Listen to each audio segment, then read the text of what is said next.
ಸಭೆಗೆ ನಮಸ್ಕಾರ. ಮಾನ್ಯ ಉಪನ್ಯಾಸಕರು ಶ್ರೀ MS ನರಸಿಂಹಮೂರ್ತಿಯವರ ಮನೆಯವರು ದಯಮಾಡಿ ವೇದಿಕೆಗೆ ಬರಬೇಕು ಅಂತ ಕೋರಿಕೆ.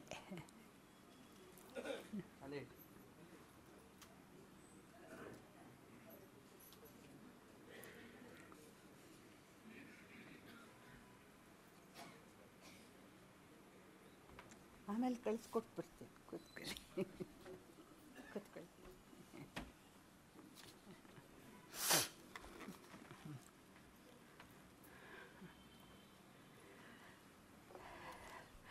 ನನ್ನ ಕರ್ತವ್ಯ ಇವತ್ತು ಎಲ್ಲರಿಗೂ ಗೊತ್ತಿರುವವರನ್ನು ಎಲ್ಲರಿಗೂ ಪರಿಚಯ ಮಾಡಿಕೊಡೋದು. ನಾನಂತೂ ಎಂದೂ ಮಾಡದೆ ಈ ಕೆಲಸವನ್ನು ಇಂದು ಮಾಡುತ್ತಿದ್ದೇನೆ. ಖಂಡಿತ ಎಡವುತ್ತೇನೆ. ಆಗುವ ಲೋಪದೋಷಗಳನ್ನು ಆಗಮಿಸಿರುವ ಗಣ್ಯ ಉಪನ್ಯಾಸಕರು ಮತ್ತು ಸಭಿಕರು ನೀವೆಲ್ಲರೂ ಮನ್ನಿಸಬೇಕೆಂದು ಭಿನ್ನಹ. ಮಾನ್ಯ ನರಸಿಂಹಮೂರ್ತಿಯವರು ನನಗೆ ಪರಿಚಯವಾದದ್ದು 1999 ಸೆಪ್ಟೆಂಬರ್ನಲ್ಲಿ ಮಾಸ್ತಿ ಅಧ್ಯಯನ ಪೀಠದ ಉದ್ಘಾಟನಾ ಸಮಾರಂಭಕ್ಕೆ ಅವರು ಕಂಪೇರ್ ಮಾಡಲು ರವೀಂದ್ರ ಕಲಾಕ್ಷೇತ್ರಕ್ಕೆ ಬಂದು ಇಡೀ ಸಭೆ ನಕ್ಕು ನಕ್ಕು ನಲಿದಾಗ ಸ್ಟೇಟ್ ಬ್ಯಾಂಕ್ ಆಫ್ ಮೈಸೂರಿನ ಕನ್ನಡ ಸಂಘದವರು ಅಜ್ಜನವರ ಕಾಕನಕೋಟೆ ನಾಟಕವಾಡಿ ಪ್ರಥಮ ಬಹುಮಾನ ಪಡೆದ ಆ ವರ್ಷದಲ್ಲಿ ನರಸಿಂಹಮೂರ್ತಿಯವರ ಸಹೋದ್ಯೋಗಿಯಾಗಿದ್ದ ಶ್ರೀ ರಂಗಸ್ವಾಮಿಯವರ ಮೂಲಕ ಇವರ ಪರಿಚಯ. ಆ ನಂತರವೇ UK ಕನ್ನಡ ಬಳಗದ ಮಿಲೆನಿಯಂ ಸಂಭ್ರಮದ ಆಚರಣೆಗೆ ಇವರು ಶ್ರೀ R. ಮಿತ್ರರವರು ತಮ್ಮ ನಗೆಯೂಟವನ್ನು ಕೊಟ್ಟದ್ದು. ಒಂದು ರೀತಿಯ ನಂಟಿನಲ್ಲಿ ಅಜ್ಜ ಮಾಸ್ತಿ ಮತ್ತು ನರಸಿಂಹಮೂರ್ತಿ ಒಂದೇ ಬುಡಕಟ್ಟಿನವರು. ಇಬ್ಬರೂ ಕೋಲಾರ ಜಿಲ್ಲೆಯವರು.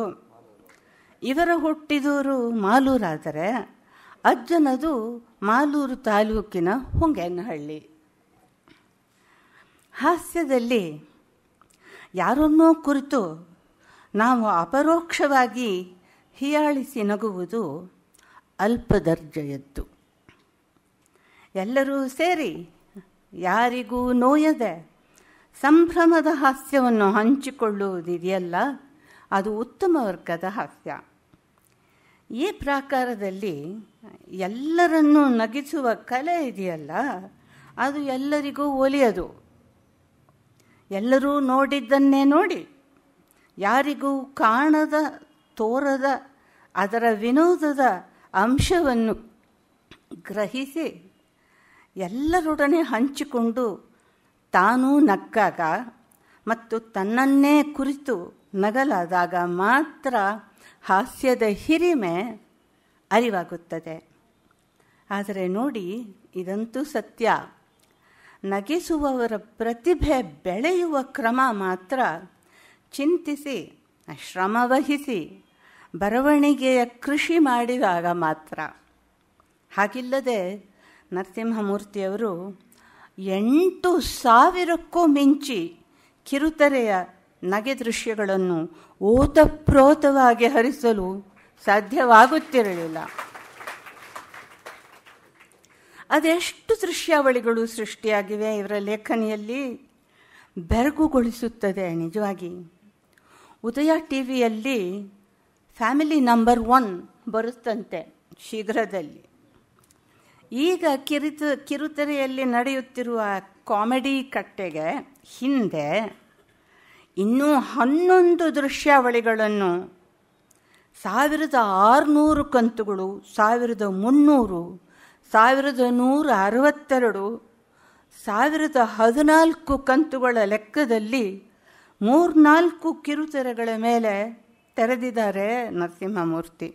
ಇದನ್ನು ನಮ್ಮ ಮೋನಾಜಿಯವರು ಪೇಪರ್ನಲ್ಲಿ ಕಾಲಮ್ಸ್ ಎಲ್ಲ ಕಾಂಟ್ರಿಬ್ಯೂಟ್ ಮಾಡಿದ್ರಲ್ಲ, ಅವರದ್ದು ಹಾಗೆ ಆ ಸಂಖ್ಯೆಗೆ ಹತ್ತಿದೆ ಅಂಕಣ ಬರಹ. ಇದೆಲ್ಲ ಒಬ್ಬರಿಬ್ಬರು ಬೆರಳೆಣಿಕೆನಲ್ಲಿ ಬರ್ತಾರೆ. ಇವರು ಮೊದಲು ಬರೆದದ್ರಲ್ಲಿ ಕ್ರೇಜಿ ಕರ್ನಲ್ ಮುಂಬೈನ ದೂರದರ್ಶನದಲ್ಲಿಯೂ ಪ್ರಸಾರವಾದ ಹೆಗ್ಗಳಿಕೆ ಇವರದು. ಎಲ್ಲ ಚಾನೆಲ್ನಲ್ಲಿಯೂ ದಾಖಲೆಯನ್ನೇ ಸೃಷ್ಟಿಸಿವೆ ಇವರ ರಚನೆಗಳು. ದೃಶ್ಯ ಮಾಧ್ಯಮಗಳಲ್ಲಿ ಹಿರಿಯಣ್ಣನಾದ ಚಲನಚಿತ್ರ ರಂಗದಲ್ಲೂ 6 ಚಿತ್ರಗಳಿಗೆ ಸಾಹಿತ್ಯವನ್ನು ನೀಡಿದ್ದಾರೆ. ಚಲನಚಿತ್ರ ಸೆನ್ಸಾರ್ ಮಂಡಳಿಯ ಸದಸ್ಯರಾಗಿಯೂ ಸೇವೆ ಸಲ್ಲಿಸಿದ್ದಾರೆ. ಸೊ ಏನು ಬರಿಬೋದು, ಏನು ಬರಿಕೂಡ್ದು ಅಂತ ಗೊತ್ತು. ನರಸಿಂಹಮೂರ್ತಿಯವರ 4 ದಶಕಗಳ ನುರಿತ ಬರವಣಿಗೆ ಸಿನಿಮಾ ಟೆಲಿವಿಷನ್ ಮಾಧ್ಯಮಕ್ಕಷ್ಟೇ ಸೀಮಿತವಾಗಿಲ್ಲ.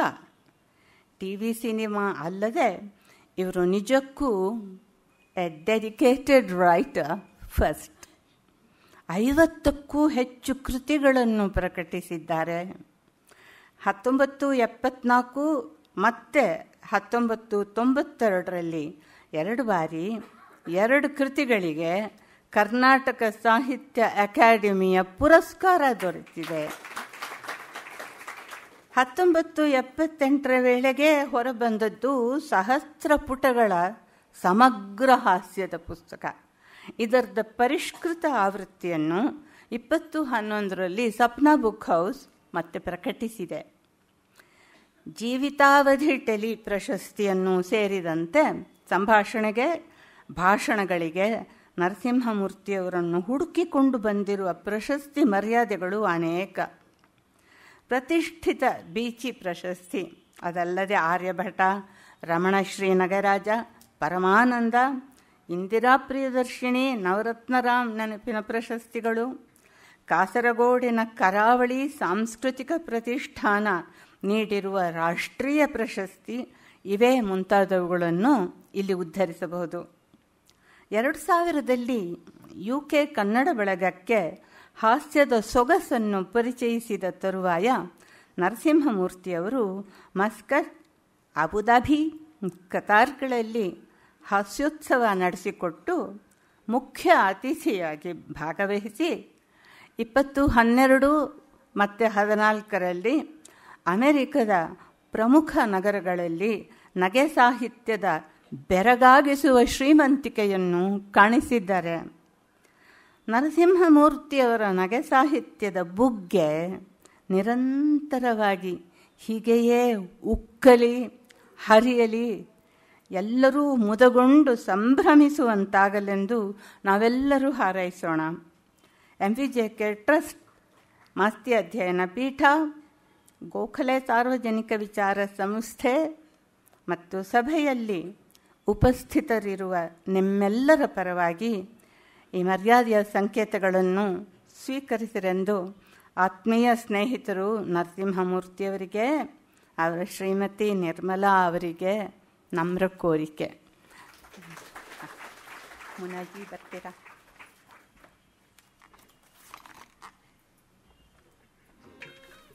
ಧನ್ಯವಾದಗಳು. ಈಗ ನಾನು ಅವರ ಮಡದಿನ ಎಳ್ಕೊಂಡು ಅಲ್ಲಿ ಹೋಗಿ ಕೂತ್ಕೊಂಡ್ಬಿಡ್ತೀನಿ. ನರಸಿಂಹಮೂರ್ತಿಯವರು ಅವರ ಉಪನ್ಯಾಸ ಆರಂಭ ಮಾಡಿ ಹಾಸ್ಯ ಮತ್ತು ಹಾಸ್ಯ ಸಾಹಿತಿಗಳು ಈ ವಿಷಯನ ಕುರಿತು ಮಾತಾಡ್ತಾರೆ.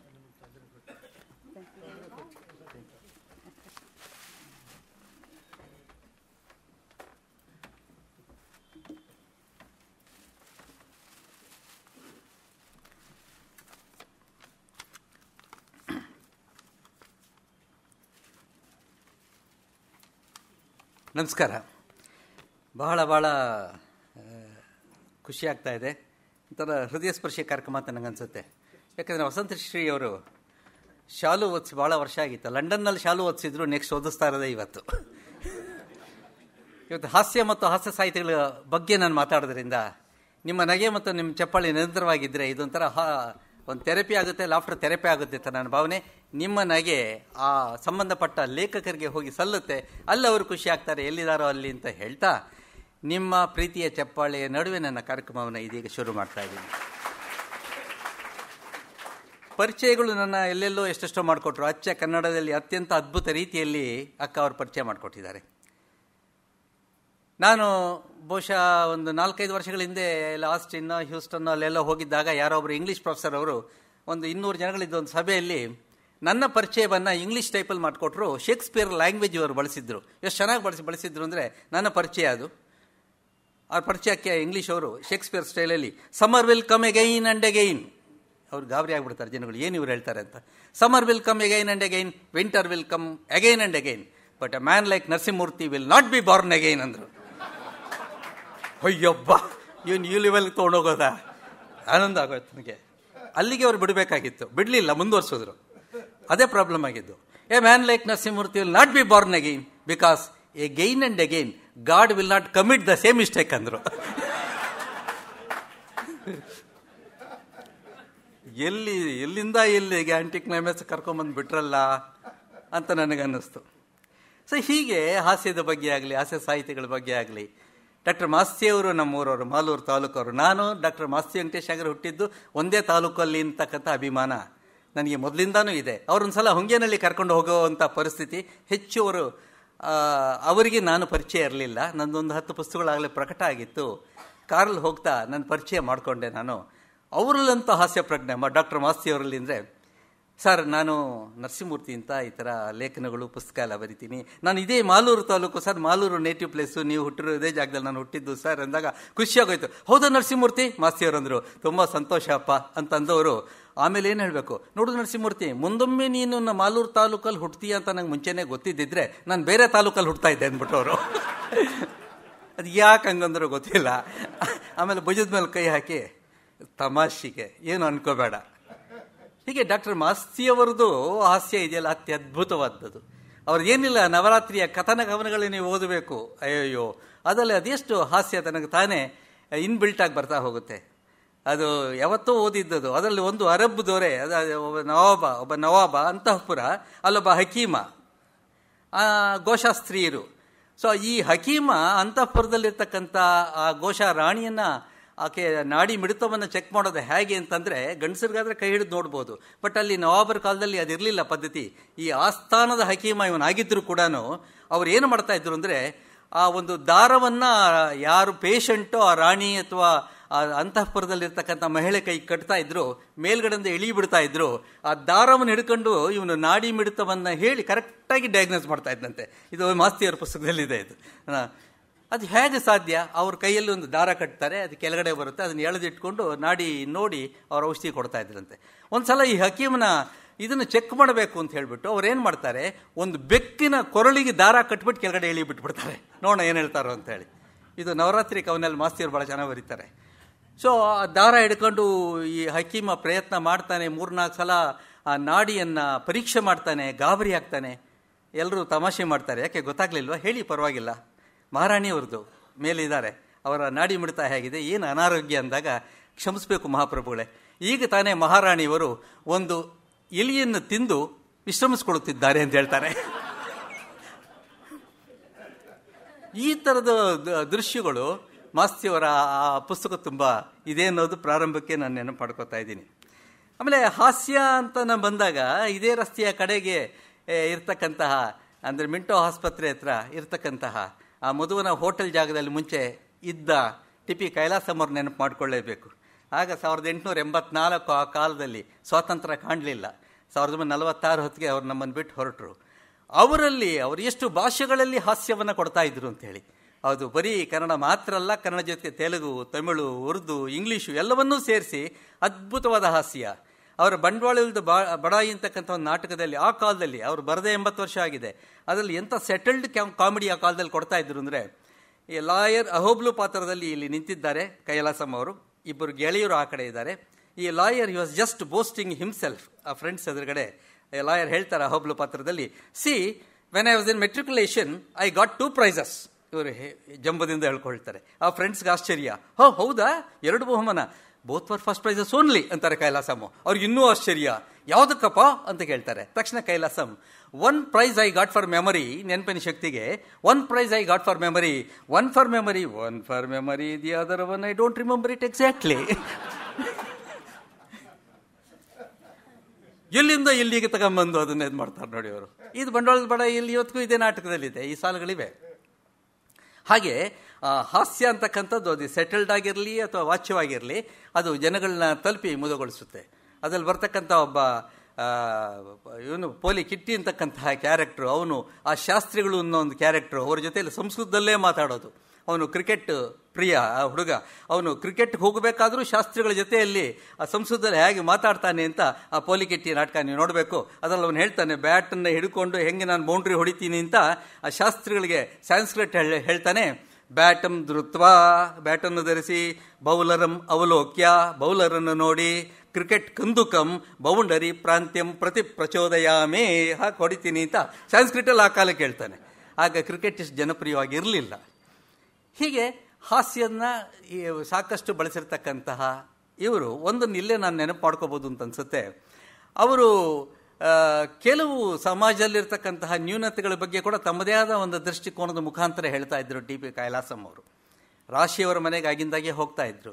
ಕೈಲಾಸಂ ಅವರ ಶೈಲಿಯೇ ಬೇರೆ, ಅವರ ಜೀವನವೇ ಬೇರೆ, ಅದು ನಿಮಗೂ ಗೊತ್ತೇ ಇದೆ. ಸೊ ಇಂಥ ಕೈಲಾಸಂ ಅವರು ಇನ್ನೊಂದು ಯಾವುದೋ ನಾಟಕದ ಕೃತಿಯಲ್ಲಿ, ನಮ್ಮ ಬ್ರಾಹ್ಮಣಿಕೆ ಅಂತಕ್ಕಂಥ ಕೃತಿಯಲ್ಲಿ ಅವರು ಒಂದು ಸಿಗರೇಟ್ ಮಂತ್ರವನ್ನು ಪ್ರಯೋಗ ಮಾಡಿದ್ದಾರೆ. ಆ ಕಾಲಕ್ಕೆ ನೀವು ಕೇಳಿರ್ತೀರ, ನೆನಪು ಮಾಡ್ತೀನಿ ಅದನ್ನು. ಇದು ಮೈಸೂರು ಪ್ರಸಾರಾಂಗದ ಪುಸ್ತಕದಲ್ಲಿ ಇದೆ. ಒಟ್ಟಾರೆ ಎಲ್ಲ ಕೃತಿಗಳು ಮೈಸೂರಿನ ಪ್ರಸಾರಾಂಗದ ಸಮಗ್ರ ಕೈಲಾಸಂ ಕೃತಿಗಳು ಅಂತಕ್ಕಂಥದ್ದಲ್ಲಿ ಸಿಗುತ್ತೆ. ಈ ನಮ್ಮ ಬ್ರಾಹ್ಮಣಿಕೆ ನಾಟಕದಲ್ಲಿ ಈ ಹುಡುಗ 18-20 ವರ್ಷದ ಹುಡುಗ ಅವರ ಅಪ್ಪನ ಶ್ರಾದ್ದ ಮಾಡಬೇಕಾಗಿರುತ್ತೆ. ಅವನಿಗೆ ಸಿಗರೇಟ್ ಚಟ, ಅವನಿಗೆ ಸಿಗರೇಟ್ ಸೇದಬಾರದು ಅನ್ನೋದನ್ನು ಕೈಲಾಸಂ ಪರೋಕ್ಷವಾಗಿ ಹೇಳ್ತಾರೆ. ಯಾಕೆಂದರೆ ಅವರು ಸಿಕ್ಕಾಪಟ್ಟೆ ಸಿಗರೇಟ್ ಸೇದ್ತಾ ಇದ್ರು. ಇದನ್ನು ಉಲ್ಟವಾಗಿ ಹೇಳ್ತಾರೆ, ಸೇದಬಾರದು ಅನ್ನೋದನ್ನು ಹೆಂಗೆ ತರ್ತಾರೆ ಇವರು ಅಂತಂದರೆ, ಇವನು ಅಪ್ಪನ ಶ್ರಾದ್ದ ಶುರುವಾಗಿದೆ, ಇನ್ನು ಸಂಕಲ್ಪ ಆಗಲಿಲ್ಲ. ಆಗಲೇ ಕಿಟ್ಟಿ ಕೇಳ್ತಾನೆ, ಪುರೋಹಿತರೆ ಇನ್ನು ಎಷ್ಟೊತ್ತಾಗುತ್ತೆ ಅಂತ. ಅಯ್ಯೋ ಅಯೋಗ್ಯ ಮುಂಡೆದೆ, ಇನ್ನು ಸಂಕಲ್ಪ ಮಾಡಿಲ್ಲ, ಶ್ರಾದ್ದ ಅಂದ್ರೆ 4 ಗಂಟೆ ಹಿಡಿಸುತ್ತೆ, ಗೊತ್ತಾಯ್ತಾ, ಕೂತ್ಕೋ ಸುಮ್ಮನೆ, ನೀನೇ ಮಾಡ್ತಾ ಇರೋದು, ಕರ್ತೃ ಅವನೇನೆ, ನೀನು ಮಾಡಬೇಕು, ಕೂತ್ಕೋ ಸುಮ್ಮನೆ ಅಂತಾರೆ. ಇವನಿಗೆ ಅರ್ಧ ಗಂಟೆಗೆ ಸಿಗರೇಟ್ ಸೇದಿ ಬೇಜಾರು ಇರುತ್ತೆ, ಇದು ತಲೆನೋವು ಬಂದುಬಿಡುತ್ತೆ. ನಾನು ಹಾಫ್ ಆನ್ ಅವರ್ಗೆ ಒಂದು ಸಲ ಸಿಗರೇಟ್ ಸೇದಲಿಲ್ಲ ಅಂದರೆ ಭಾಳ ಸಮಸ್ಯೆ ಆಗುತ್ತೆ, ಈಗ ಒಂಥರ ಗಿಡ್ಡಿನೆಸ್ ಬರ್ತಾ ಇದೆ, ದಯವಿಟ್ಟು ನೀವು ಮಂತ್ರದಲ್ಲೇ ಸ್ಯಾನ್ಸ್ಕ್ರಿಟ್ ಮಂತ್ರದಲ್ಲೇ ಸಿಗರೇಟ್ ಸೇದಿಸ್ಬಿಡಿ, ಇಲ್ಲ ಅಂದರೆ ನಾನು ನಮ್ಮ ಅಪ್ಪನ ಶ್ರಾದ್ದ ಮಾಡೋಕ್ಕಾಗಲ್ಲ ಅಂತ ಹೇಳೋಣ. ಎಂಥದ್ದು ನೋಡಿ, ಅವ್ರಿಗೇನು ಮಾಡೋಕ್ಕಾಗಲ್ಲ. ಅವನು ಈಗಾಗಲೇ ಅವನು ಶುರು ಮಾಡ್ಕೊಂಡಿದ್ದಾನೆ, ಕಂಕಣ ಕಟ್ಕೊಂಡಿದ್ದಾನೆ, ಇದನ್ನು ಧರಿಸಿದ್ದಾನೆ. ಏನು ಮಾಡ್ತೀರಾ ಆಗ? ಕಡೆಗೆ ಇವರು ಹೇಳ್ತಾರೆ, ಆಯಿತು ಹಾಳಾಗೋಗ್ಲಿ, ಆ ಅನಿಷ್ಟ ಸಿಗರೇಟ್ ಪ್ಯಾಕ್ನಲ್ಲಿ ತಂದಿಟ್ಕೋ ಅಂತ ಎದುರುಗಡೆ ಕೂರಿಸ್ಕೊಂಡು, ಈ ಕಡೆ ತಂಬಿಗೆನಲ್ಲಿ ಮಾವಿನ ಸೊಪ್ಪು ನೀರು ಎಲ್ಲ ಇಟ್ಕೊಂಡು ಅವರು ಹೇಗೆ ಹೇಳ್ತಾರೆ ಅಂತ 1980s ಕೈಲಾಸಂ ಹೇಳಿರ್ತಕ್ಕಂಥದ್ದು ಯಥಾವತ್ತಾಗಿ ಒಂದು ಪದವನ್ನು ನಾನು ಅಲ್ಪ ಸ್ವಲ್ಪ ಬದಲಾವಣೆ ಮಾಡ್ದೇನೆ ಹೇಳ್ತಾ ಇದ್ದೀನಿ. ಅವನ ಸಿಗರೇಟ್ ಸೇದೋನು ಆ ಕಡೆ ಕೂತಿದ್ದಾನೆ, ಇವರು ಮಂತ್ರದಲ್ಲಿ ಸಿಗರೇಟ್ ಸೇದಿಸ್ತಾರೆ. ಮಾವಿನ ಸೊಪ್ಪನ್ನು ನೀರಲ್ಲಿ ಅದ್ಬಿಟ್ಟು ಅಪ ಉಪ ಸ್ಪೃಶ್ಯ, ಅದ್ರ ಮೇಲೆ ನೀರನ್ನು ಚಿಮುಕ್ಸು, ಯಾವ್ದ್ರ ಮೇಲೆ? ಸಿಗರೇಟ್ ಪ್ಯಾಕ್ ಮೇಲೆ ನೀರನ್ನು ಚಿಮುಕ್ಸು, ಸಮಿತ ಮಾದಾಯ, ಒಂದು ಸಮಿತನ್ನು ತೆಗೆದು ಬಾಯಲ್ಲಿ ಇಟ್ಕೋ, ಮುಖೇ ನಿಕ್ಷೇಪ್ಯ ಅಂದರೆ ಬಾಯಲ್ಲಿ ಇಟ್ಕೋ, ವಾಯುಮಾಕರ್ಷತಃ, ಗಾಳಿನ ಒಳಗಡೆ ಎಳ್ಕೊಳ್ತಾ, ಅಗ್ನಿಂ ಸ್ಪೃಶಾವ್ಯ, ಬೆಂಕಿನ ತಗಲ್ಸು. ಆ ಹೋಗ್ತಾ ಇರ್ತಕ್ಕಂಥ ಧೂಮ ನೋಡ್ಕೊಂಡು ನೀವು ಹೇಳಬೇಕು, ತಂಬಾಕು ಪತ್ರ ಜೋ ಧೂಮ ಅಗ್ನಿ ಯೇ ಸ್ವಾಹ ಅಗ್ನಿದೇವ ಇದನ್ನೋಮ. ಎಲ್ಲ ಈ ಅಗ್ನಿದೇವನೇ, ನಿನಗೋಸ್ಕರ ಸೆತ್ತಾ ಇದ್ದೀನಪ್ಪ, ನನಗೋಸ್ಕರ ಅಲ್ಲ ಅಂತ ಮನಸ್ಸಲ್ಲಿ ಹೇಳ್ಕೊ ಅಂತಾರೆ. ಸರಿ, ಯಥಾವತ್ತಾಗಿ ಪುಸ್ತಕದಲ್ಲಿ ಇರ್ತಕ್ಕಂಥದ್ದು ಇದು. ಇದಕ್ಕೆ ನಾನು ಬಹಳ ಬೇಗ ಸಿಗರೇಟ್ ಮುಗಿದು ಹೋಗುತ್ತೆ ಅಂತ ನಾನು ಅದಕ್ಕೊಂದು ಅಷ್ಟೋತ್ತರ ಸೇರಿಸ್ಕೊಂಡೆ. ಇದು ನನ್ನ ಕೃತಿ. ಇದು ಅದರಲ್ಲಿ ಏನಪ್ಪ ಅಂತಂದರೆ, ಆ ಕಾಲದಲ್ಲಿ ಚಾಲ್ತಿಲಿದ್ದ ಸಿಗರೇಟ್ಗಳನ್ನು ಸೇರಿಸ್ಕೊಂಡು ಬರ್ಕಲ್ಯೈನ್ ಮಹಂ, ವಿಲ್ಸಾಯಿನ್ ಮಹಂ, ಫಿಲ್ಟರ್ ಟಿಪ್ಪಾಯಿನ್ ಮಹ, ಬೇಡಿ ಸೋದರಾಯನ್ ಮಹ, ಕ್ಯಾನ್ಸರ್ ಕಾರಣಾಯನ್ ಮಹ, ವಿದ್ಯಾರ್ಥಿ ಮಿತ್ರಾಯನ್ ಮಹ, ಸರ್ವ ರೋಗ ಜನನ್ಯೈನ್ ಮಹ ಅಂತೆಲ್ಲಿ ಅದನ್ನು ಒಂದು 108 ನಾಮಾಸ್ ಹೇಳೋದಕ್ಕೆ ಸಿಗರೇಟ್ ಕಡೆಗೆ ಬಂದುಬಿಡುತ್ತೆ. ಶಾಸ್ತ್ರಗಳೇ ಅವನು ಮುಗಿತಾ ಬಂತು, ಎಸಿಲ ಅಂತಾನೆ. ಮತ್ತೆ ಕೈಲಾಸಮ್ಮ ಪುಸ್ತಕದಲ್ಲಿ ಮಂತ್ರವನ್ನು ಮತ್ತೆ ಮುಂದುವರಿಸ್ತಾರೆ. ಇದು ಪುಸ್ತಕದಲ್ಲಿದೆ. ಅಯೋಗ್ಯ, ನಮ್ಮ ಮಂತ್ರದಲ್ಲಿ ನಾನು ಶುರು ಮಾಡಿರ್ತಕ್ಕಂಥ ಸಿಗರೇಟ್ನ ಮಂತ್ರದಲ್ಲೇ ಮುಗಿಸ್ಬೇಕು, ಹಿಡ್ಕೋ, ವಿಸರ್ಜನೆಗೆ ಮಂತ್ರ ಹೇಳ್ತೀನಿ ಅಂತಾರೆ. ಆ ಸಿಗರೇಟ್ ತುಂಡಿನ ವಿಸರ್ಜನೆಗೆ ಏನಂತ? ಜೀರ್ಣಂ ಕಶ್ಮಲ ದೂಷಿತಂ ದಗ್ಧಂ ತಂಬಾಕೋಪತ್ರ ಸಮಿದಂ ಅವಶಿಷ್ಟಂ ಶ್ರೀಮನ್ನಾರಾಯಣಂ ನಮಸ್ಕೃತ್ಯ ಪಾದ ತಲೆ ವಿಸರ್ಜಯಾಮಿ. ಕಾಲಿಗೆಳಗೆ ಹಾಕೊಂಡು ಹೊಸ್ಕಾಕಿ ಹೋಗಿ ಕಾಲು ತೊಳ್ಕೊಂಬ ಅಂತಾರೆ. ಚಪ್ಪಳೆ ಹೊಡಿಬೋದು, ಕೈಲಾಸಂಗೆ ಹೋಗುತ್ತಿದ್ದು. ಏನು ಪ್ರಯೋಗ ಮಾಡ್ತಾರೆ ಸರ್ ಇದನ್ನು. ನಾನು ಹೀಗೆ ಬಹಳ ವರ್ಷಗಳ ಹಿಂದೆ ಯಾವುದೋ ಶಿವಮೊಗ್ಗನೋ ಗುಲ್ಬರ್ಗನೆಲ್ಲೋ ಒಂದು ಕಡೆ ನಾನು ನಾನು ಹೇಳಿಲ್ಲ, ಎಲ್ಲೋ 1-2 ಕಡೆ ನಾನು ಮಾತ್ರ ಹೇಳಿದ್ದೀನಿ. ಆಸಕ್ತಿ ಇದ್ದಾಗ ಮಾತ್ರ ಇದು ಕ್ಲಿಕ್ ಆಗುತ್ತೆ ಅಷ್ಟೇ, ನಂಗೆ ಗೊತ್ತದು. ಅವರು ಬಂದವರೇ, ಸರ್ ಏನು ಸರ್ ಭಾಳ ಚೆನ್ನಾಗಿತ್ತು ಸರ್, ಏನು ಅಂದೆ, ನಿಮ್ಮ ತಿಥಿ ಮಂತ್ರ ಸರ್ ಅಂದರು. ಈ ಅಪಾಯನೂ ಇರುತ್ತೆ ಅಲ್ಲಿ ಅಲ್ವಾ? ಸೊ ಅದಕ್ಕೆ ನೋಡಿಕೊಂಡು ಪ್ರಯೋಗ ಮಾಡಬೇಕಾಗುತ್ತೆ ಅನ್ನೋದು ವಿಷಯ ಇದು.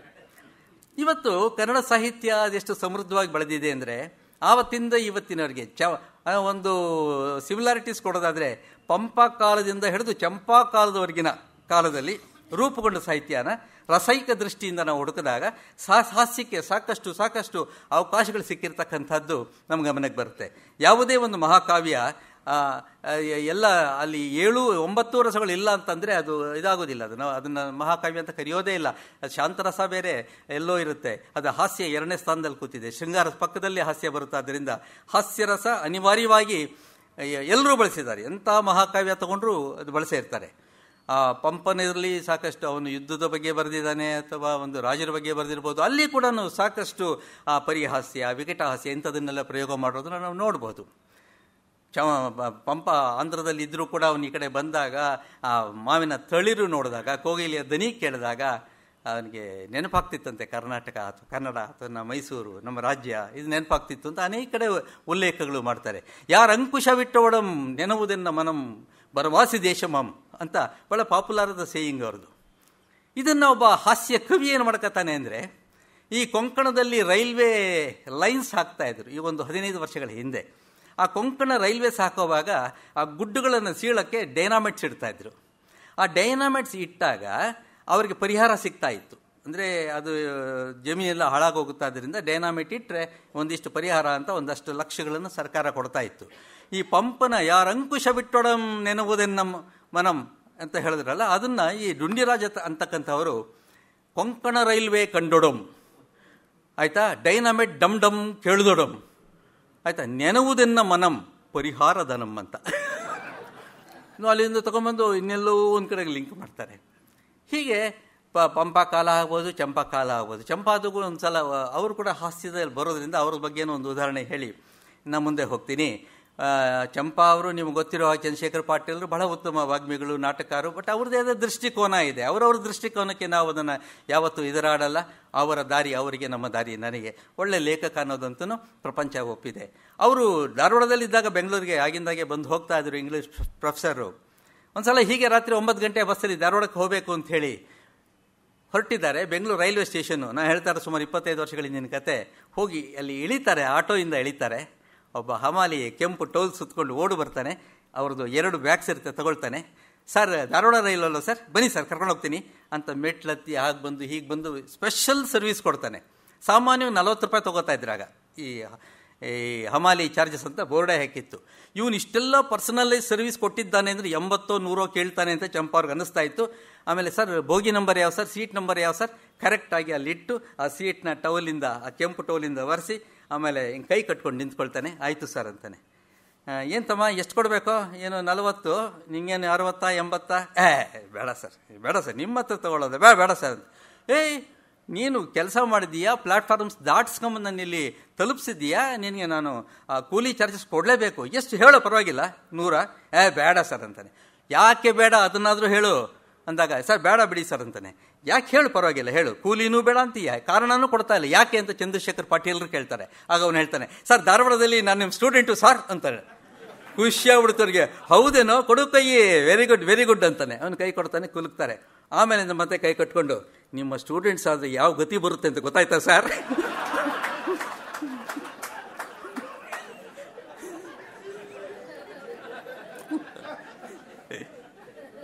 ಇದನ್ನ ಚಂದ್ರಶೇಖರ್ ಪಾಟೀಲ್ರೇ ನನಗೆ ಹೇಳಿದ್ದಾರೆ.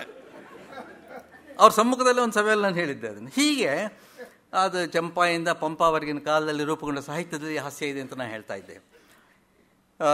ಹಾಗೆ ನೋಡೋಕ್ಕೋದ್ರೆ ಪ್ರಾರಂಭದಲ್ಲಿ ಇನ್ನು ಸ್ವಲ್ಪ ಮುಂದೆ ಬಂದು ಹಾಸ್ಯ ಗಟ್ಟಿಯಾಗ್ತಾ ಬಂದ ಸಮಯ ಅಥವಾ 10-11ನೇ ಶತಮಾನ, ಶರಣರ ಪೀರಿಯಡು ಅಥವಾ ಜೇಡರ ದಾಸಿಮಾಯಿಯನ್ನೇ ತಗೊಂಡ್ರೆ ನೋಡಿ, ಶರಣರಲ್ಲಿ ಆ ಕವನಗಳಲ್ಲಿ, ಆ ಪದ್ಯಗಳಲ್ಲಿ, ಆ ವಚನಗಳಲ್ಲಿ ಅದೇನು ಅದ್ಭುತ ಹಾಸ್ಯವನ್ನು.